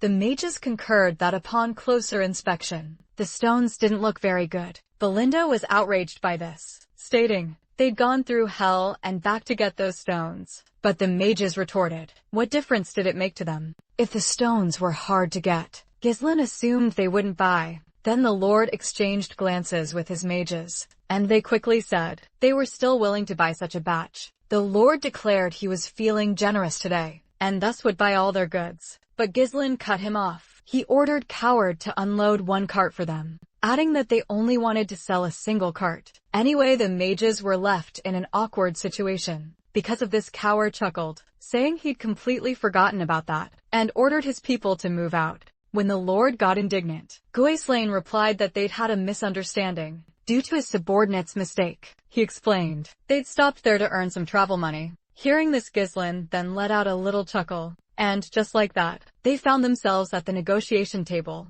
The Lord introduced him to the Tower Elders, all of whom had reached the 5th circle. Ghislain replied that it was impressive, but he expected nothing less from the 2nd Tower of the North. The Lord said Ghislain had probably heard rumors about them, but they were false. Linda didn't understand why she should provoke him. Again, the bishop decided to cut to the chase and discuss the price. Ghislain then held up 2 fingers. He wanted double the market price. All the mages were outraged that he didn't know how things worked. The Lord also told the boy that this was the wrong approach to negotiations, but Ghislain shot back that the tower itself deserved double the price. The mages were once again outraged by the guy's insolence. The Lord calmly addressed the boy, as he was just a thoughtless youth. Ghislain listened calmly and remained silent. The bishop continued, saying the boy was young, so they were willing to forgive his mistakes. When he offered to pay a price slightly above market value, he said he saw no interest in the product, so they would simply leave. Then he turned around, leaving the ruler flustered. He tried to stop the man. Hearing that the Lord was just nervous, Ghislain gave him a little chuckle. The others watched calmly from the sidelines. In the end, the bishop agreed to buy it for double the price. Ghislain was satisfied, but firmly stated only 1 cart. The bishop said they were ready to buy everything, as they hadn't brought it all for nothing. Ghislain said the Crimson Tower would agree to triple the price, making it more profitable to go there instead. The Lord said Ghislain had already pushed his patience to the limit. Ghislain then started to leave. The man yelled that he'd buy it for triple the price. This made Ghislain smile. He was happy they'd finally understood each other. The Lord told the boy to sit tight while he fetched the money inside. The man knew he held a high position, but he was dancing to the boy's tune. Suddenly, Ghislain said he hadn't told them about all his conditions. The Lord then started losing his temper, and Ghislain demanded Vanessa be handed over to him. Hearing this, the bishop was stunned by such a demand, and Ghislain reiterated that he wanted her to become his personal mage. One night, the men were sitting around a campfire roasting meat. One of them said it would be worth doing it themselves. The other was outraged by this, and his anger forced the first to remain silent. Suddenly, he asked if Ghislain knew anything about her. There was an incident where the northern part of Lithuania was set ablaze by a sorcerer. Ghislain thought the scarlet disaster of the 7th circle of magic sounded impressive. The man said that at one point, the girl completely lost her mind and started studying mana cultivation. Even though she was already a mage, he's been wreaking havoc and destroying lords' homes. Hearing this, Ghislain fell silent. Suddenly, he realized she'd reached the 7th circle through cultivation, not the traditional way. He thought it sounded tempting and suggested Claude recruit the girl. But that never happened, because the girl hadn't learned to control her magic. But even so, she managed to reach the 7th circle. This time, Ghislain was determined to recruit her. All his companions thought the girl didn't look strong, but the mages were eager to agree, because Vanessa was useless to them anyway. The Lord agreed. Ghislain added that they needed mages of the 3rd circle, or hire. This surprised the man, and Ghislain went on to say that a territorial war was coming soon. This left everyone tense. Ghislain demanded, in addition to Vanessa, several other 3rd circle mages. Everyone stared at the young man in shock. and the Lord was gradually consumed by rage. At that moment, he couldn't stand such mockery of himself. The force emanating from him shattered the window panes, and then he turned to the guy and asked if Ghislain considered him a fool. After all, mages assigned to the tower weren't allowed to participate in territorial wars. Now he felt Ghislain had insulted their tower. Due to this pressure, Ghislain, though, kept his cool. He stared intently at the Lord and told the man he'd regret it. He added that there were dozens of times more stones in his territory than what they'd brought. The mages were stunned to hear this. Ghislain claimed this info had already spread across the entire north. The man retorted that anyone looking for easy money would soon flock to them. Ghislain said they needed the tower's help to solidify their position. The man's eyes widened when Ghislain mentioned custom deliveries for their tower, adding that it was only a matter of time until the Scarlet Tower claimed its rightful place. At the top, the Lord glared at the outstretched hand, a grimace of distaste twisting his features. But after a moment of deliberation, he finally agreed with Ghislain. Immediately after, he informed Alfoy that everything was settled. He told the young man he was sending him to lead the squad for the common good. The young man was flattered by such praise. The Lord told Alfoy he definitely needed this experience, and that he also had to ensure Ghislain didn't trade these stones with anyone else. He asked the young man to be patient for just a year. Alfo remained silent for a moment, but then he agreed with the bishop. But it wasn't long before he seemed to start regretting it. The moment they arrived in Perdium, the other mages assessed the castle, but Alfo stayed silent. He thought the place was nothing but a dump, but agreed out of respect for the Lord. Alfoy introduced himself to Goelan, who replied that there would be plenty of work for the mages. As Ghislain looked around, Alfoy was silently fuming that the villager considered him his servant. Suddenly Ghislain turned to Alfoy and demanded, "Where's Vanessa?" Alfoy replied, "She was probably somewhere in the back with the luggage." Just then a girl appeared, burdened with several bags. She looked utterly exhausted from the journey, almost collapsing before Ghislain. She greeted him, but when Alfoy grumbled about her slowness, Ghislain then told her to drop everything and come to him. Alfoy told Ghislain to let it go. Before he could even finish, the impact sent him sprawling to the ground. Alfoy, furious, Ghislain retorted that Vanessa no longer belonged to the bathhouse. He was ready to overlook that, but absolutely forbade Vanessa from being bothered any further. Seeing this, the girl flushed slightly with embarrassment. Alfoy was absolutely livid at being treated this way. He demanded how Ghislain dared treat a third-class mage and heir to the tower like that. He believed the aristocrat had crossed a line and was ready to throw down. Ghislain clicked his tongue in annoyance and snapped his fingers instantly. All the mercenaries drew their weapons. The mages were outraged that they had a contract, so Ghislain could do whatever he pleased with him. Alfoy was seething but had no retort. Ghislain said that if Alfoy wanted respect, he'd have to earn it, but Alfoy bristled at the words that he was merely a reserve unit. As he left, Ghislain ordered his men to show Alfoy how everything worked. Tower chuckled, remarking that life must be easier in the tower. Seeing two burly mercenaries before him, Alfoy felt a chill of fear. Vanessa watched from the sidelines, with almost complete indifference. Ghislain then approached her. Vanessa was flustered by his words. She then looked away, remembering she didn't know how to do magic. With a slight smile, Ghislain simply told her to follow him. He promised to help the girl unlock her potential. Soon they arrived at the training area. The girl glanced around indifferently, and Ghislain turned to her. He asked about the depth of her knowledge, and it turned out she had studied up to the 5th circle.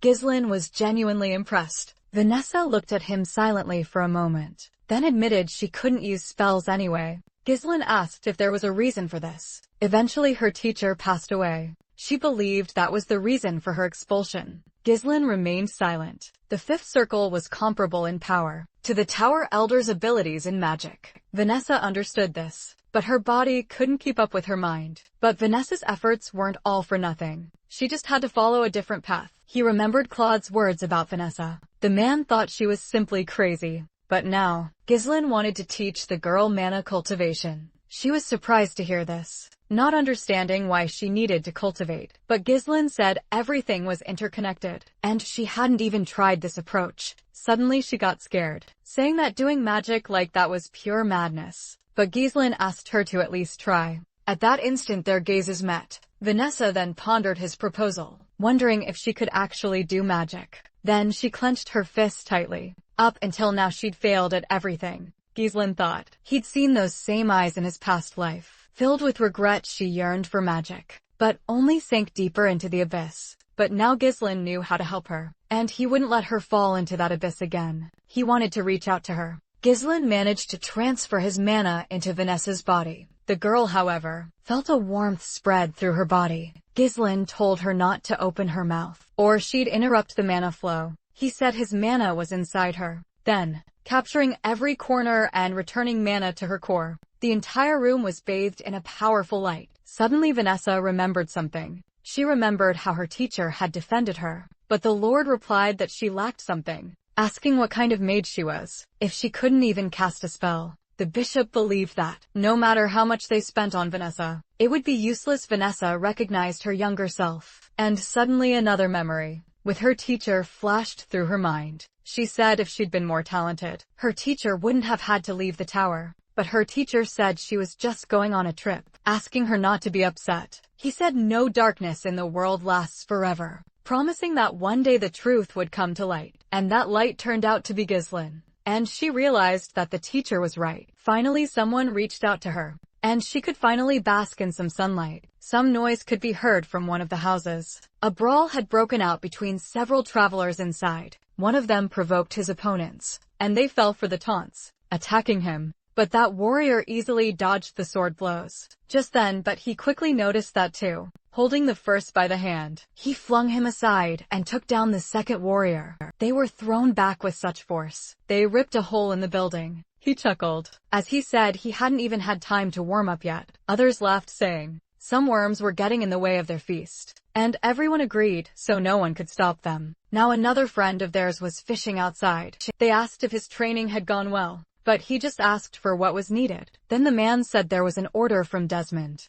Upon hearing that, he then took off his helmet, and as he put it on he prepared to leave on a mission. He added that it was a boring place anyway. Meanwhile the news reached the lands of Pertium, and Gislin's father looked grim. He received a letter, informing him that Gislin had killed Gilmore de Greed, and they would seek revenge. The man then ordered the soldiers to be summoned, but the man was outraged by this accusation. Everyone thought they were trying to start a war out of thin air, but the Lord continued trying to keep up appearances. Suddenly he heard that the people needed a stone. Gislin was sure the vassals had leaked information about the changes, but others were outraged by their vassals' betrayal. The Lord mused that sometimes even doing the right thing for the land could lead to ruin. But it seemed Gislin was already expecting this. The knight declared they had more forces and lands than the de Grads. But then someone cut their visit short. Scoven had more news to deliver. He informed everyone right then. After scaling the wall, the Lord suspected a conspiracy, as the enemies appeared right after the declaration of war. Next they reported the troop numbers and their weaponry. But the power gap was so massive, everyone started to panic. Then Lord Pertium snapped everyone back to reality. He declared their bickering was stealing precious time. They needed to defend themselves. Civilians were evacuated immediately. Then he had to announce the war had begun. As he approached the castle, he mused that his son had no talent, but his death allowed the war to commence. Count de Grad was impressed by the castle, and then Pertium then turned to his brother, demanding to know what was going on. De Grad declared his son had been killed on these very lands. What's more, he was slain by Pertium's own son. He offered Pertium a surrender, promising no bloodshed. Gislin watched in silence. At that, the lords were outraged by the unfolding events. Gislin understood such an outcome was unavoidable, and since they'd brought siege weapons, they intended to destroy them. Suddenly, he heard that his father was defending Gislin's son,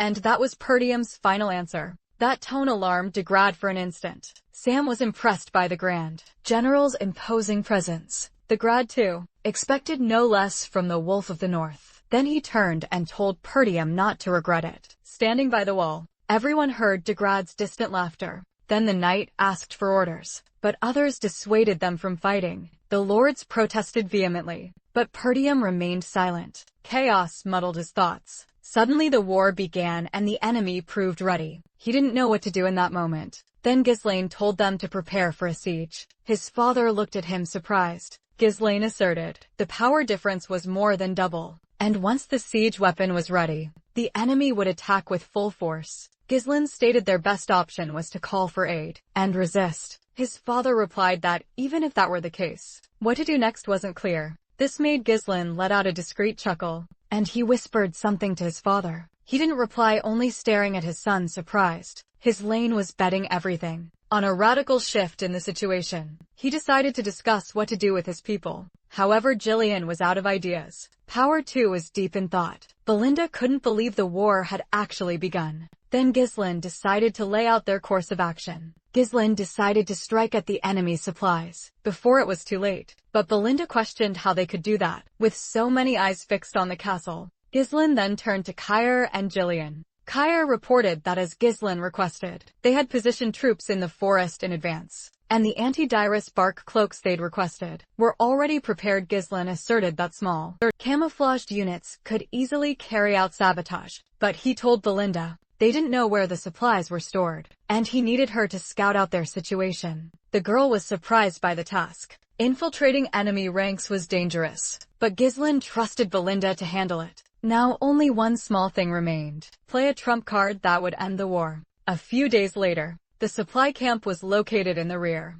and the commanders were pleased with its position. One of them was thrilled to soon receive a share of those lands. Then someone started approaching the camp, and they arrived right on schedule. Everyone noticed it was cloudy and impossible to see anything. Ghislain agreed everything was perfect for the attack. He ordered them to take no prisoners and kill everyone. Soon before the guards even had time to react, knights charged them and were instantly cut down. The remaining soldiers in the camp immediately prepared for battle, but before they could do anything, they were slaughtered. Then Ghislain roared again that they shouldn't bother with formalities against their opponents. The Baron was then informed they were under attack. The Baron told them not to worry, as they had 1,000 fighters. However, the other man was disheartened by these words. Ghislain's squad dealt with the enemies mercilessly. This left the man tense after a moment's thought. But then his comrade was attacked. Startled, the man collapsed to the ground. Belinda immediately recognized Pablo's vassal.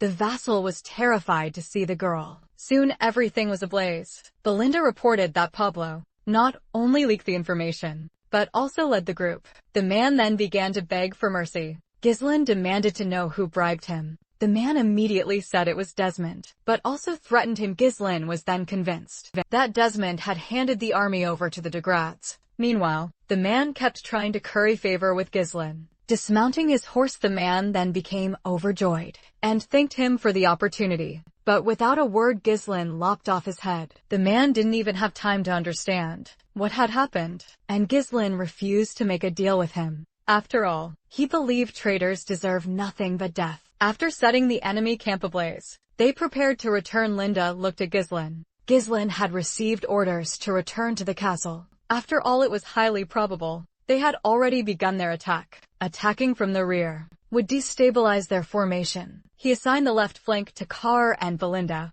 keeping the right for himself. Then he turned to Jillian and entrusted the enemy base to him. The man agreed to take on the task without any issue. Belinda asked who would be in charge of the main gate. No one understood his reply. Then in silence, he turned to his comrades and smiled, declaring that this war would open a new chapter in their history. Lord Perdium ordered them to prepare for the attack. The crossbowmen moved to the wall and tried to target the enemy. However, they had already scaled the walls. There were too many enemies, so everyone engaged in close quarters combat. As the battle raged, he decided the battle's outcome was already set. Sam also believed this was the end for the North. At first he doubted, but now as he watched, after all, Perdium had reached a dead end. Then someone said the gates would fall soon too. But the Lord told them to forget the gate and keep defending the wall. Scoven reported there would be no reinforcements, as they already had enough problems. It was a shame no one was willing to support them.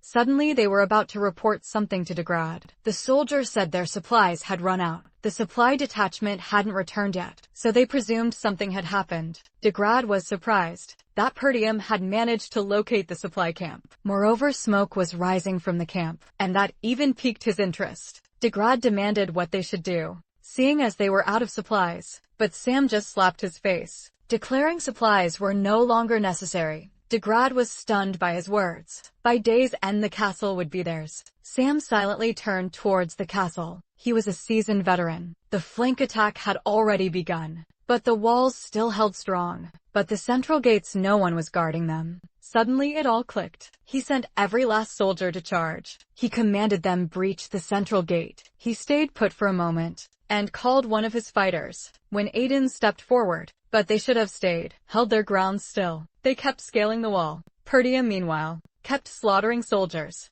Then Scoven alerted his lord to something. It turned out siege towers were rolling towards them. To their dismay, the towers were the exact same height as the walls. Perdium immediately ordered the catapults prepared. Their setup had just finished. They immediately began firing, desperate to stop the towers from reaching the walls. The enemy watched as the metal projectile flew, but before it could hit someone, smashed it down. Perdium was aghast. They didn't immediately recognize him. But then Perdium saw that knight staring. He couldn't believe it was Sam. Sam declared Perdium's downfall was inevitable. Then he ordered the battering ram brought out, and everyone aimed for the gate. After scaling the tower, warriors stormed onto the castle wall. In the heat of battle, several soldiers were positioned at the gate, standing guard. Meanwhile, the mages were tied up. Alfoy furiously demanded their release, refusing to surrender their lives, but the knight ordered them to silence. Alfoy protested, arguing that letting the battering ram get this close meant certain death despite his shouts.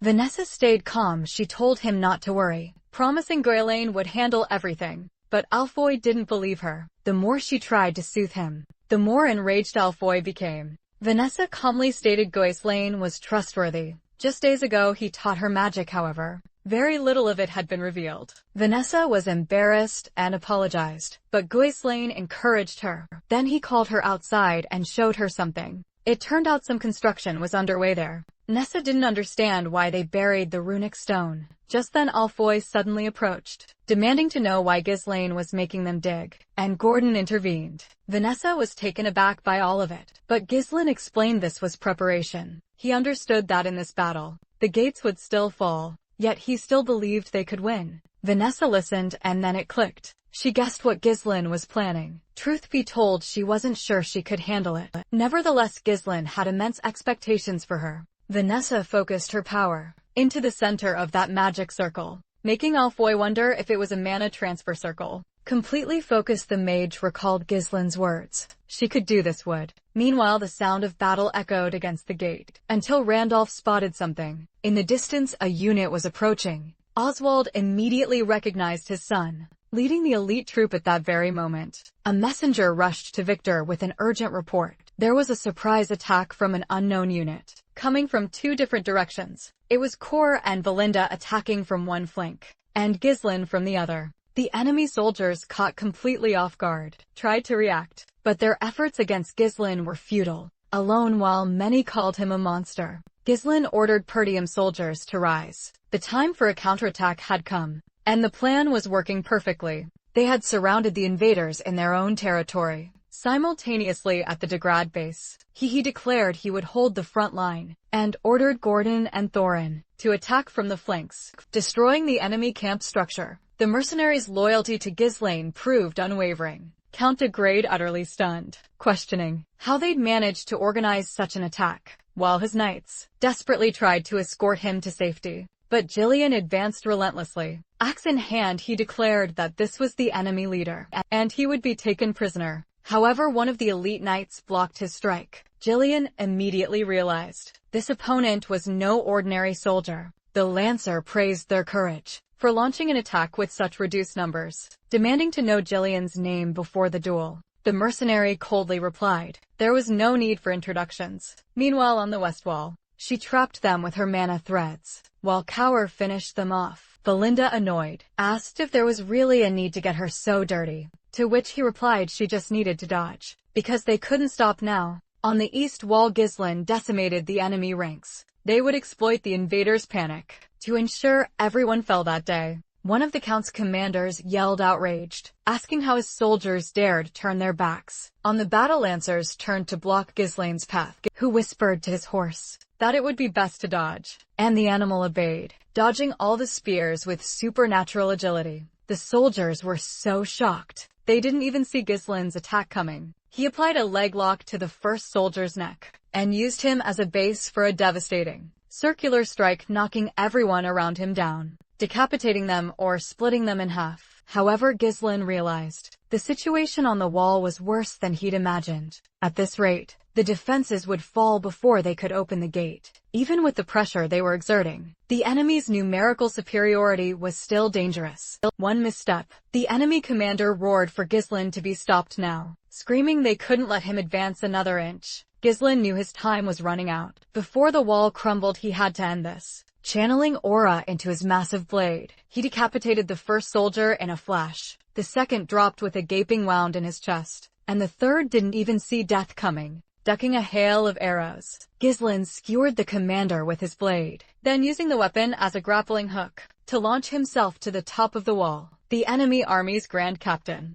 Victor, impressed. He'd taken down the entire camp single-handedly. The gate, however, still held strong, a soldier reported. The gate's defenses were tougher than expected, estimating another 10 minutes to breach it. But Victor demanded it be done in 5. Meanwhile, he'd personally handle the enemy captain, threatening to kill his own men if they failed. Kaur, however, intervened, declaring Victor wasn't going anywhere, because the mercenary leader wanted to play with him. Victor proved to be incredibly seasoned. His first move was to have his horse deliver a brutal kick to Kaur's steed, killing the animal instantly and throwing the mercenary off balance. But the king of mercenaries was quick enough to dodge. He was, however, stunned when Victor blocked every single one of his attacks with pinpoint precision. Victor scoffed mercenaries who thought they were strong. The captain's next blow didn't just push Kaur back, it shattered his blade in half and struck him squarely. The captain sneered. Kaur realized Victor's strength was real,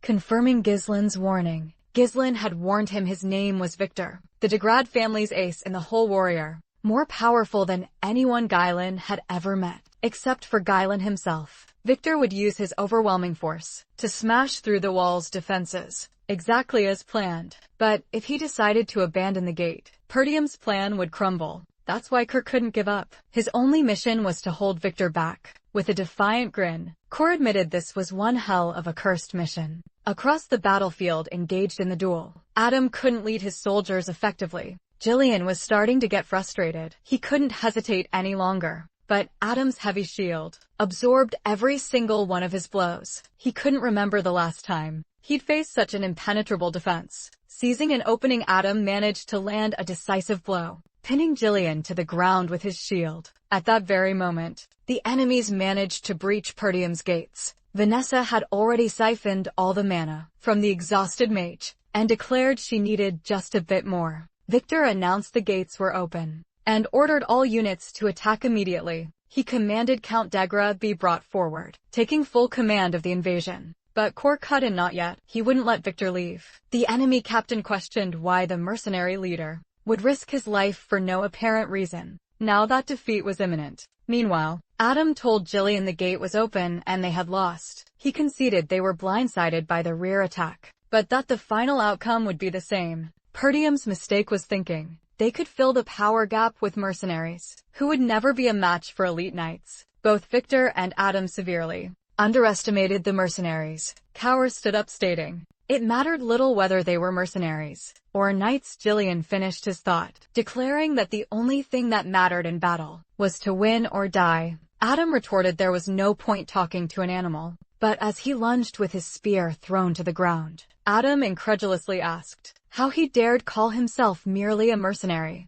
As he desperately blocked the axe, threatening to cleave him in two, Elian replied that no matter how good the defense, there would always be an opening. His only purpose in life now was to be one of the young master's swordsmen. Meanwhile, Kaur pondered Victor's monstrous strength. He couldn't die there. He recalled a conversation with Gislin, where he had asked how the young master had won that bet. Gislin had taught him that the most important part wasn't the movement itself, but understanding what the opponent was thinking. You had to know how the enemy expected you to move. Victor commented that Kaur looked like a wild animal, attacking like that. Gislin had said the enemy would always underestimate him. In that moment, Koval's movements became so unpredictable. A dagger throw, Victor sneered, claiming that fools like Koval believed they had nothing to lose, and made reckless decisions, which usually led to death. Staring death in the face. If you can, hide your true intentions until the right moment. And that's exactly what Coward did. He grabbed Victor's arm using the enemy's armor weight as leverage not to hit Victor. Victor thought using his sword to gain momentum in midair was completely unexpected. Even in that desperate situation, the mercenary had still managed to formulate a strategy, something only someone prepared for death could do. The captain admitted Kur wasn't just a wild beast. He had talent. It was common to push past limits. When facing life or death, Victor regretted knowing him for such a short time, and admitted he'd misjudged him, granting him the right to his last words. Kur with a smirk. Victor was almost hit by Belinda's attacks, as she launched her threads, pulling Kur away from the captain's deadly reach. All of that was to buy time, and they had succeeded. Victor realized the attack was surprising, and if it weren't for the woman, Kur wouldn't be foolish enough to trade his life for a single blow without a bigger reason. This meant there was a bigger plan. Victor suddenly understood that if he didn't get inside the gates in time, something terrible would happen. He saw Vanessa concentrating immense power. Vanessa had a simple plan given by Ghislaine. When the enemies broke through the main gate and crowded the entrance, they would turn the tables using her magic. She had asked if she could do it, and Ghislaine had replied that he trusted her. Magic circle radiated so much mana that, even before being hit, a colossal explosion of fire swept through the entrance. Even those who hadn't even entered the castle yet. The sight on the horizon was both terrifying and awe-inspiring. The surviving soldiers desperately tried to flee death, getting carbonized in the process. But Ghislaine intercepted those who tried to escape, ordering his forces to surround the gate immediately. No invader would leave alive. Victor watching the flames. Most of the troops were being burned alive. The captain found it infuriating. They had meticulously planned that war for years, predicting all of Perdium's escape routes. And yet his men, that mercenary, and a mage, capable of incinerating hundreds of soldiers, in an instant had ruined everything. It was too much of a coincidence to be true. Victor concluded they had fallen into a trap. He ordered a retreat to regroup, believing that outside the forest, it would be easy to reorganize their forces. But when he sent for Adam, he saw his subordinate's head being carried by Jillian. The mercenary announced that they had already destroyed Adam's troops and base, and that it was time for Victor to surrender. Victor refused to accept that the war would end that way. He swore he would give his all to rip off Jillian's head too. This was now his personal war. Meanwhile, Perdium's forces counterattacked, cutting off the Grad soldiers from escaping. Ghislaine declared this was their chance to turn the tide. Belinda appeared. Ghislaine said he was fine. A thumbs up from the mercenary confirmed he'd survived. Belinda commented that if they'd waited any longer, he would have died, admitting she thought the plan was idiotic at first, but Ghislaine pointed out that it had worked. Belinda swore she'd never do something like that again, reminding him they only pulled it off thanks to the accumulated crystals. When Ghislaine asked about Jillian, this made the young master leave immediately, because Jillian was facing Victor himself. Victor's blows were so heavy, he was without a doubt the enemy army's most powerful warrior, combining brute strength and speed. A blow sliced Jillian's shoulder. The mercenary admitted the enemy's superiority, unable to find an opening. Victor scoffed, calling him a damned mercenary. Without difficulty, Victor hooked his blade into Jillian's axe. The next blow would decide the fight. Despite being impaled, Jillian avoided death at the last instant, deflecting just enough to protect his vital organs. Victor recognized his tenacity, understanding how he'd managed to kill Adam. No one had withstood his attacks for so long, but Victor considered it foolish for Jillian to have wasted energy on Adam, only to face him afterward. He declared that if Adam had died by the mercenary's hands, but now it was Jillian's turn. Victor's final attack was interrupted by a great sword, hurled in his direction. It was Ghislaine. Jillian was relieved he'd held on until that moment, creating the opening for his master's arrival. Ghislaine wielded the fallen axe. Victor recognized the young man's black armor. Ghislaine activated his mana core's overload, charging forward like an enraged beast. His blow almost shattered Victor's defenses, who narrowly countered. They traded blows at breakneck speed. Even an aerial attack from Victor was blocked by Ghislaine, caught by surprise. He didn't expect such skill. At this rate he'd die. Victor didn't know such talented people existed. In Perdium, Ghislaine revealed he knew him very well. strength, his strategy, and even how he'd commanded a secret elite battalion. He knew everything, realizing he was cornered. Victor did the only thing possible. He attacked with everything he had. He couldn't believe someone from Perdium knew so much about him as Ghislain struck with the axe, on the verge of getting his neck sliced. It was a deadly dance. A kick from Ghislain threw Victor off balance. Ghislain sauntered closer, remarking that while he appreciated the axe, he was far more suited to wielding such a weapon. Victor snarled, "Who the hell are you?" The youth simply introduced himself, the next in line for the Perdium succession. Victor scoffed in disbelief. The great knight of the north was being pushed around by some punk kid. Ghislain confirmed it, promising to show him who the real best knight of the north was.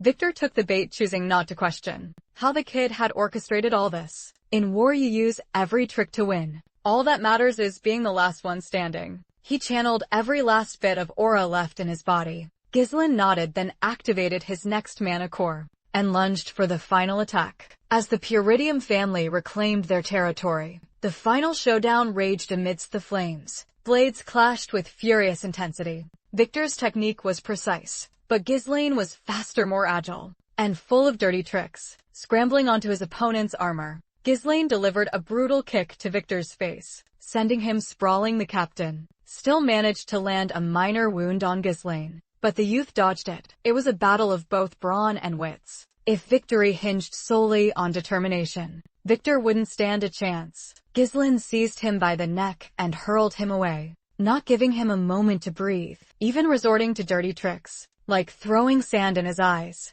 In his previous life, it was Victor who had appeared to stop him. After numerous clashes in that other life, Ghislain had finally killed him, but it had taken too long, allowing more enemies to rise and destroy the Perdium family. Now his resolve was set. Anyone who dared to threaten his family would face only one outcome: death. His strike ran Victor through. With his dying breath, the captain gasped out, asking again who the hell this kid was. Ghislain replied that the Ghislain Victor knew, or expected to know, was nothing but human trash. But that version no longer existed. He admitted the fight had been fun. Ultimately, the Perdium family triumphed. Ghislain and Jillian returned. Wounded but alive, everyone waited with bated breath. When Ghislain asked if everyone had survived, his men rushed to him, cheering his incredible leadership. They'd never seen a war like that before. Ghislain thanked them for their support. Kia joked, asking if Old Man Jillian was throwing himself at the captain over a little scratch, to which the mercenary replied it was nothing. Belinda warned that they were bleeding heavily. He explained that Vanessa had fainted from exhaustion, just like the other mages. Randolph hugged Ghislain, but the young man's real concern was for his father. Lord Perdium approached in silence and hugged his son, telling him he'd done a great job. He admitted that when he first heard the plan, he thought it was utterly ridiculous, but it had worked, and that's what mattered. Ghislain humbly replied that the plan only worked because his father had protected the walls, but Lord Perdium denied it, insisting it was all thanks to his son. Raising Ghislain's arm, he proclaimed Perdium's victory, and the celebration was immense. Ghislain, however, thought that, even though they had won the battle, the fight wasn't over yet. Desmond had to fall. Randolph asked what the next steps were. Lord Perdium ordered Ghislain to gather his men too, as they would have a lot of work ahead, but for now it was time to rest. Ghislain refused. They had no time to spare. He needed Count de Grace to formally surrender. He proposed going immediately with his mercenaries to the Count's territory, and asked his father to grant him authority as substitute lord. Lord Perdium argued that the war had just ended, and Ghislain and his men must be exhausted, so there was no need for such haste. But Ghislain insisted the war wasn't over yet. It was Count de Grade who cut ties and started the conflict. They couldn't give the enemy time, or they would come back again. Lord Perdium reflected and agreed. He authorized their departure, but asked Ghislain not to forget that Count de Grade had once been an ally, requesting that he at least receive him politely. Ghislain told him not to worry about it. He asked if Cor and Belinda could still move, and when they confirmed, he ordered them to accompany him. They set off at maximum speed for Degra County. There the white flag was already raised. Count Degra wondered, incredulous, how this had happened. He had planned everything in secret, with Desmond's help, and still lost to those damned Perdiums. He ordered his servant to begin preparations for negotiations, planning to offer compensation. He believed that the Lord of Perdium being a man of honor would easily accept, giving them time to get out of the crisis and pin the blame on Desmond. The subordinate questioned where they would get the money, as they had spent so much on the war.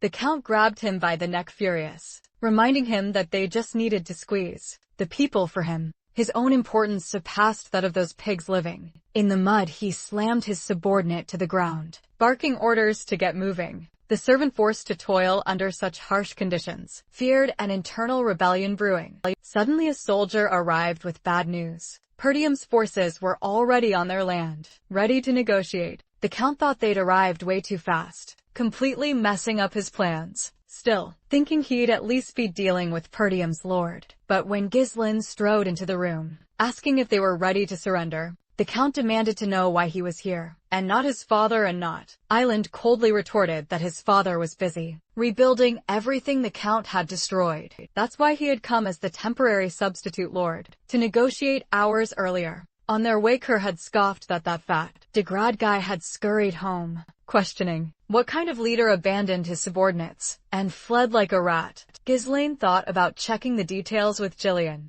Later, Kerr asked if they'd actually leave the Count alive. During negotiations, Island explained that, while Count Degrad had tried to wipe out Perdium, simply killing him could put them in a tough political spot, especially since the war's root cause was his son's death. Cower grumbled that he was overcomplicating things, and just suggested they attack and seize the territory. Belinda shot back that mercenaries weren't nobles, and not everything could be solved with a brawl. Cower argued that everyone was human, so why did nobles have to be different? On the battlefield, Ghislain told them not to worry. He was just quoting what his father would do. He, the Grad, was theirs now, back in the present. Ghislain ordered the Count removed from his presence. Immediately, the noble was literally carried out, screaming for them to take their dirty hands off him. Belinda asked if they could really do that, and Ghislain confirmed it. The Count protested, but Ghislain threatened him with his sword, branding him a traitor blinded by greed, and declaring that for Perdium's enemies. The Count, terrified Ghislain, replied that, since he'd risked so many lives in the war, it was only fair he put his own on the line as well. Realizing the crazy kid was actually going to kill him, the Count begged him to wait. He agreed to pay a fair price and offered his territory. Everyone was shocked. Ghislain thought it was obvious he'd prefer that over dying. He remembered that by law, inheriting territory required blood ties to the current owner. It wasn't something that could just be given away. The Count promised to find a way, suggesting they invent a story that Ghislain was a distant nephew. He yelled at his subordinate to get paper and pen. Immediately, the Count kept begging, offering financial compensation if Ghislain would just wait a bit, pleading for mercy. Ghislain asked if his life was that precious. By simply expelling him from his own territory, the people of Degrad watched confused as the Count was thrown to the ground. The noble questioned why he was out there with those disgusting commoners. Ghislain warned him to watch his words, because now he depended on those very people to survive. So Ghislain made an announcement to the people. He introduced himself as Ghislain Perdium, and explained that the Count had declared war,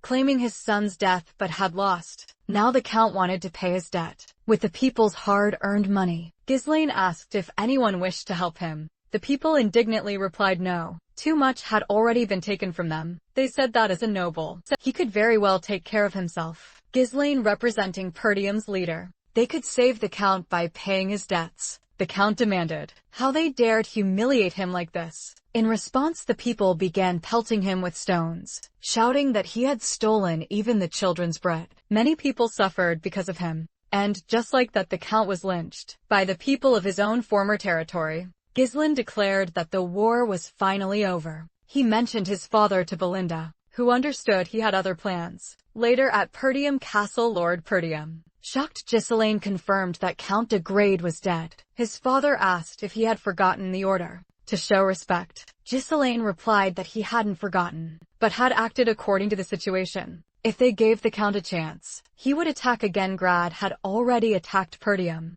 with 7,000 men, a force that obviously wasn't just his. Desmond had supplied the army, and Leopold had helped lead it. Those present in the room said that was impossible. Homer asked if it was because of that matter. Ghislain thought that for sure, probably killing the messengers. But now that they had taken the Grade's territory, the story had changed. They didn't have a direct line to Perdium's territory. Lord Perdium accepted, but I questioned how Ghislain intended to take possession of the territory without a bloodline. Ghislain asked him to look at the document he'd acquired. It stated that Ghislain was a distant nephew and the sole heir to Degra's territory. This would avoid problems with the possession. Lord Perdium warned that commanding a territory wasn't easy and asked if Ghislain thought he was capable of using the current resources. His son replied not to worry, as he had the perfect person for the job. Meanwhile, in the kingdom of Siren, a man was playing dice trying to cheat his opponent. Asked if he knew what happened to cheaters. Claude replied to take it easy,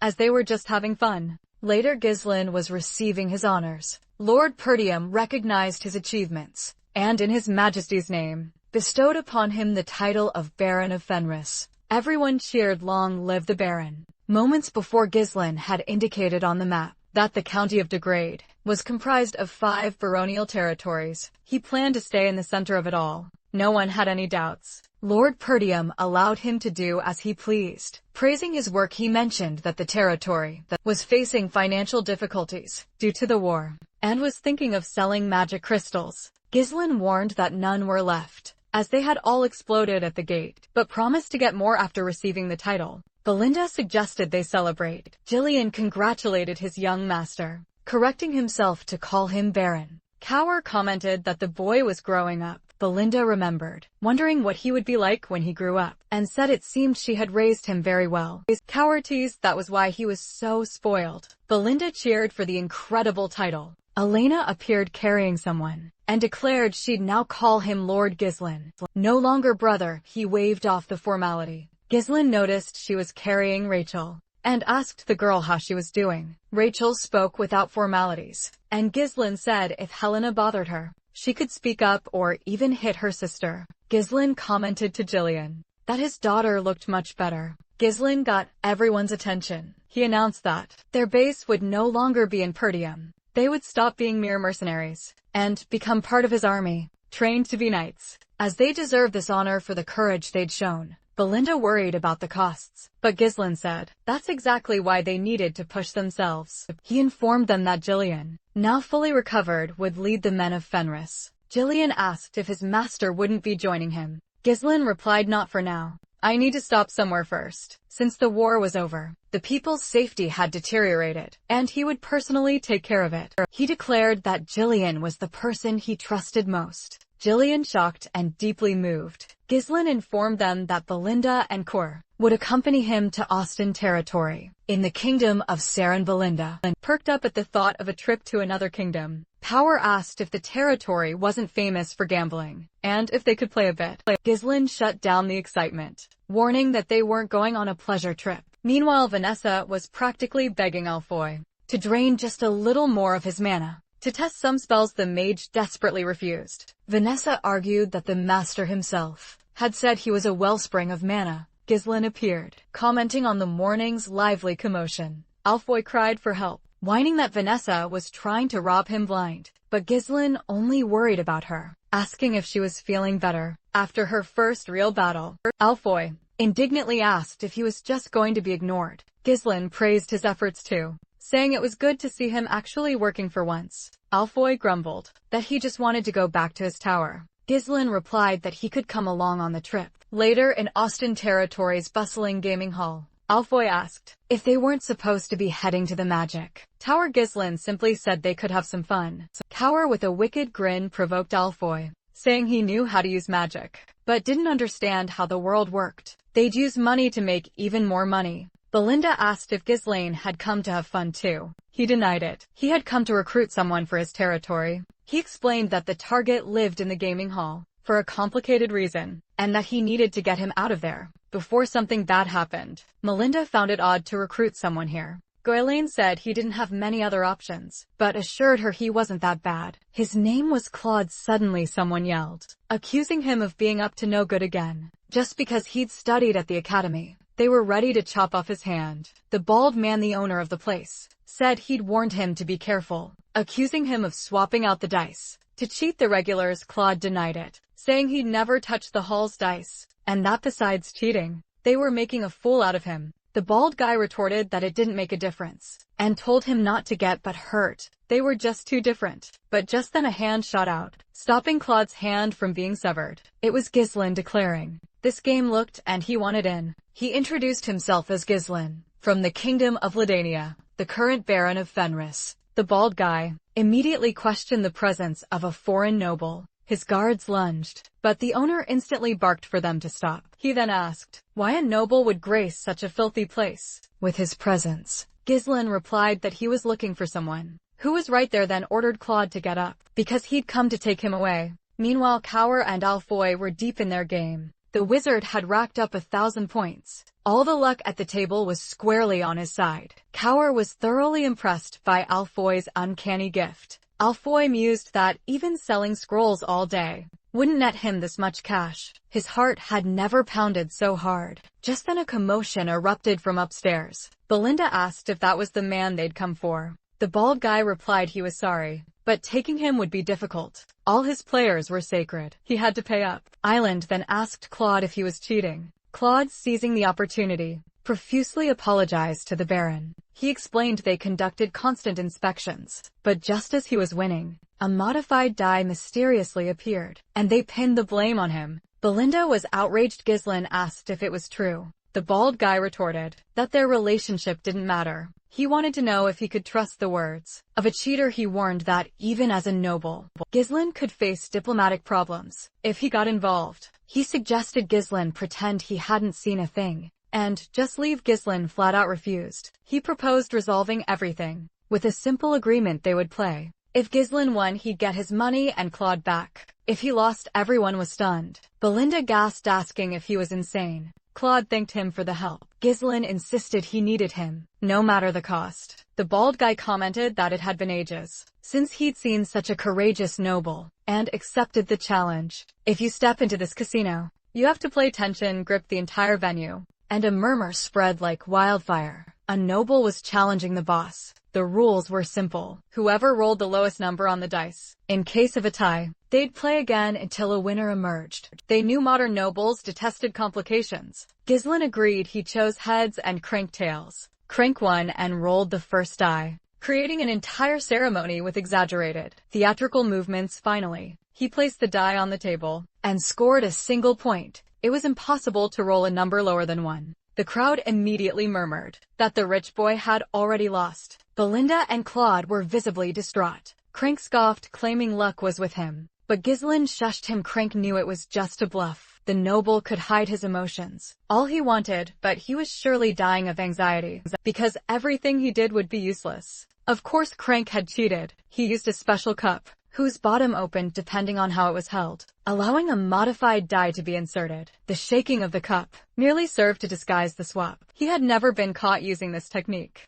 and would never lose at that moment. Ghislain applied so much force that he used his aura to tamper with the die itself. He casually asked if the person with the lowest number won, didn't they? Then he crushed the die, turning it into dust. Crank asked incredulously what had happened, and the audience questioned if he had really turned the die into dust. The manager yelled that it was cheating, but Ghislain grabbed his hand and asked what he was hiding there. It was the modified die. Ghislain sarcastically reminded him that games were sacred, and cheating wouldn't be tolerated. The manager wondered how he had found out as a last resort, but the noble easily dodged, replying that he should have been honest from the start. Ghislain criticized Crank's hypocrisy. The manager, furious, declared that the noble had barely arrived and already annoyed him, guaranteeing he wouldn't leave there alive. When the guards attacked, Ghislain didn't even break a sweat. He used his own mercenaries as a springboard to reach Crank and put his sword to his neck.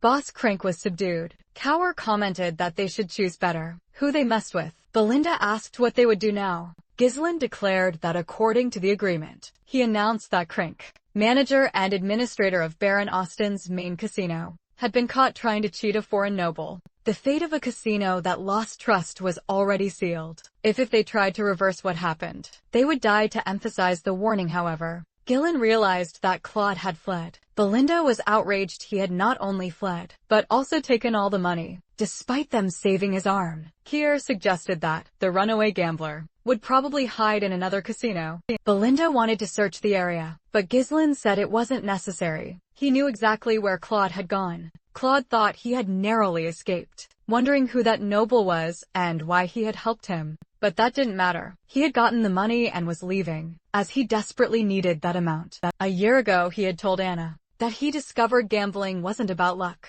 She had asked him to stop, reminding him that the death of her father, Claude's master, but Claude insisted it was his fault. His foolishness and weakness had turned his master into a traitor. Anna Arcesius, daughter of Bodios Arcesius, ended up being taken as collateral. The man who took her had given Claude a year to bring 2,000 gold coins and rescue her. Now Claude was taking the money to get her out of there. Later at Austin Castle, the Baron was complaining as usual, ordering the execution of all prisoners, crowding the jail. A knight reminded him that it had been almost a year since the traitor's daughter was captured, and asked if there was any news of Claude. The Baron replied that he had heard Claude was just wasting time in casinos, without winning anything, and that Crank seemed to handle him well. He commented that if she weren't a traitor's daughter, he would even use her as a maid, but his conscience prevented him, so he ordered her executed along with the others. The knight questioned what they would do if the scoundrel actually brought the ransom.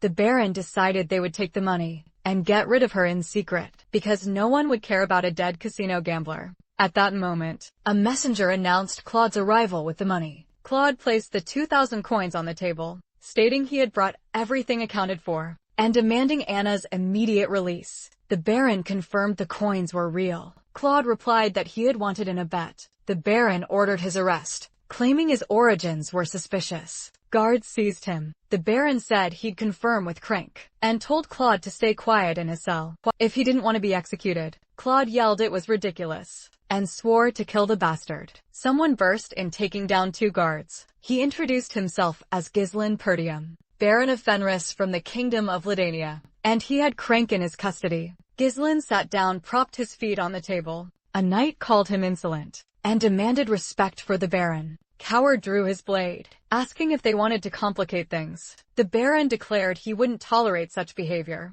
Ghislain replied he wasn't being insolent, he just wanted compensation. He grabbed Crank's chin and explained that, almost making him and Claude lose their entire fortune. At stake, Crank cried foul, accusing them of cheating. But Belinda quipped that the bald guy only knew how to lie. The Baron thought Crank, the idiot, should choose his targets better, and asked what Ghislain wanted. The noble replied that in a casino, the Baron of Austin owed him and Claude fair compensation. The Baron argued he couldn't confirm Crank's innocence. Ghislain retorted that it absolutely concerned him. He threatened to spread rumors of cheating, questioning how the Baron would deal with the swindled nobles. The Baron asked if he was being blackmailed. Ghislain demanded double the amount on the table. Claude was shocked but remained silent. Ghislain promised to consider nothing had happened if the Baron accepted. The Baron called Claude a miserable ingrate for bringing a foreign noble to rob him. Cower commented that the good part was just beginning.